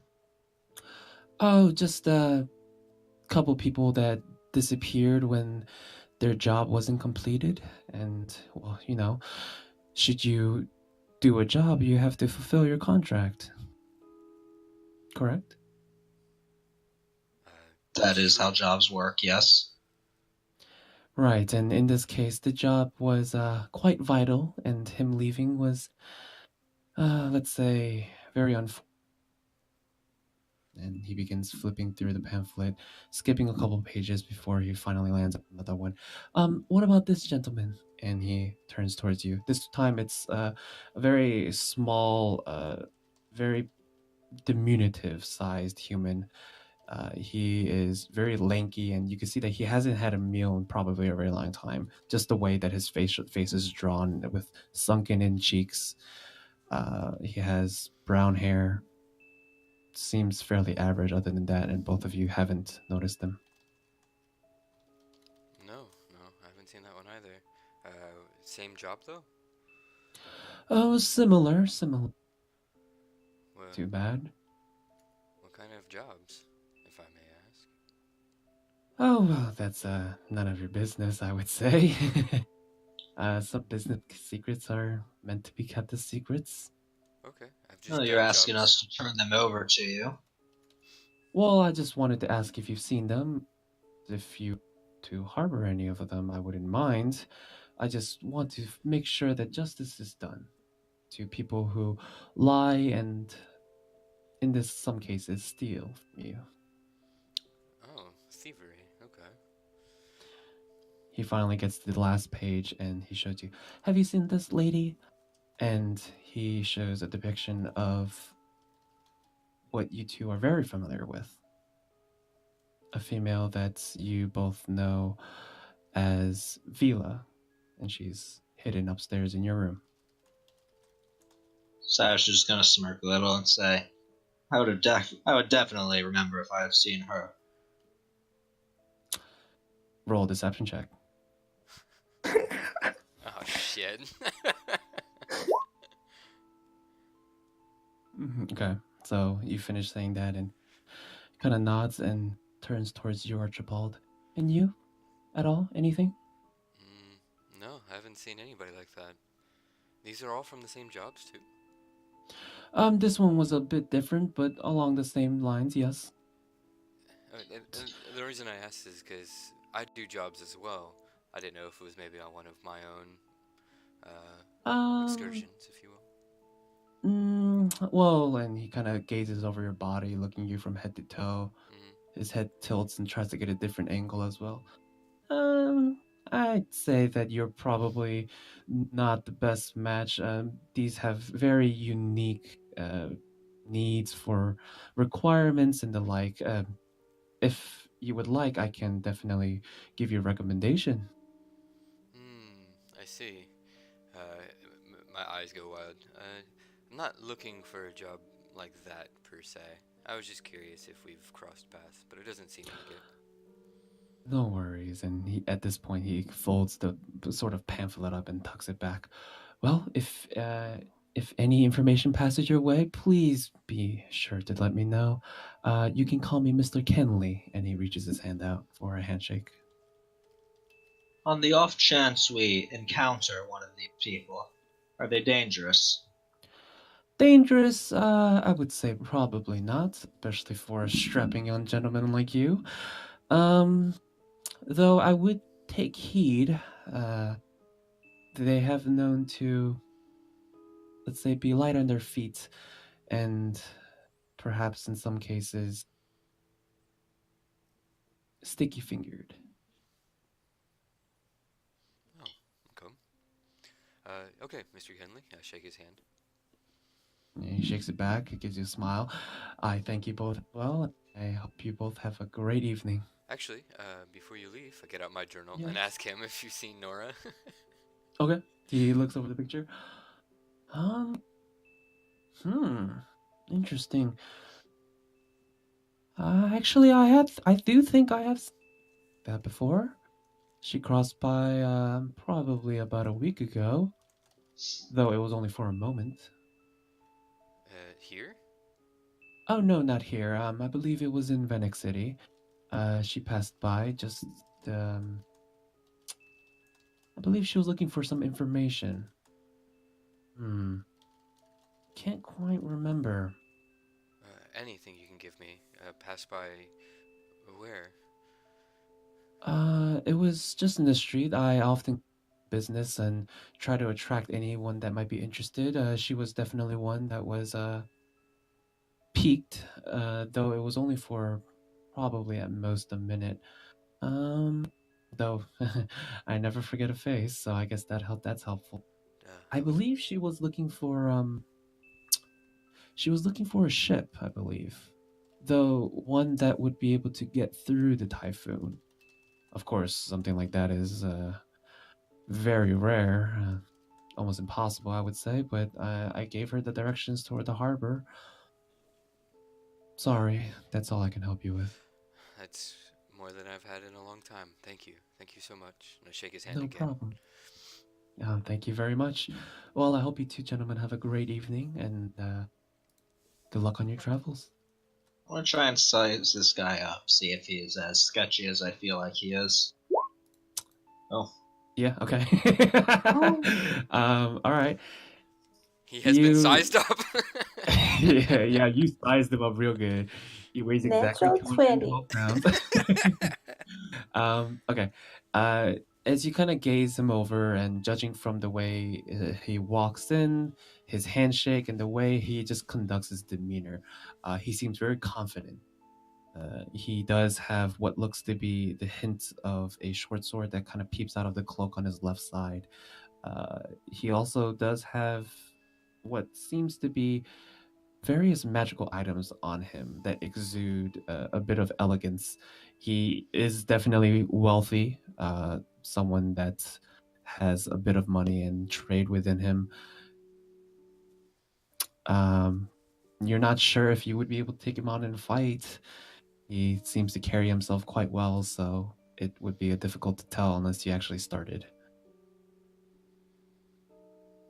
Though he does seem fairly truthful with his words. There are a couple moments where you kind of sense he's stretching the truth, perhaps making it seem a bit more believable than it might be. However, it's still mostly the truth. He smiles, finishes, and turns and leaves.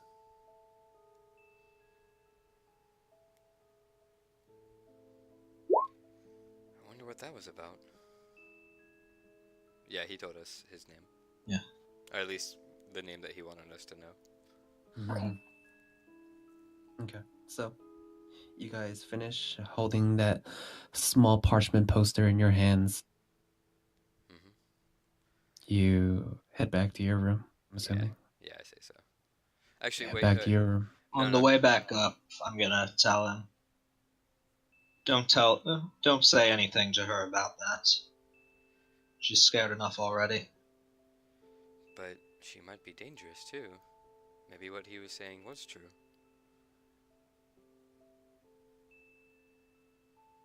I don't think so.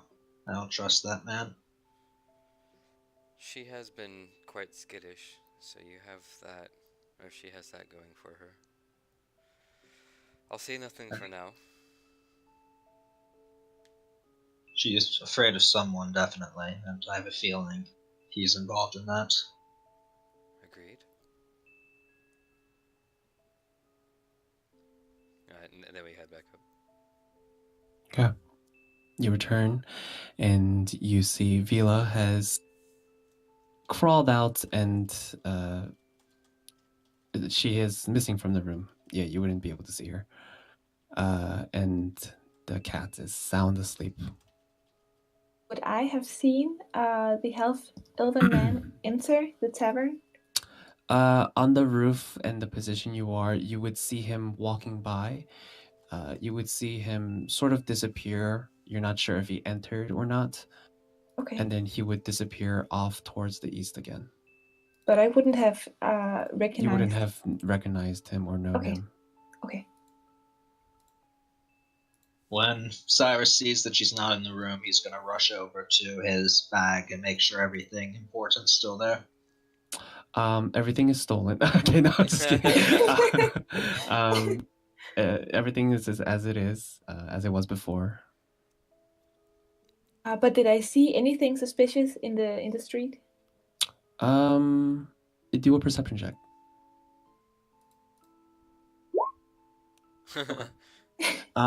Jesus.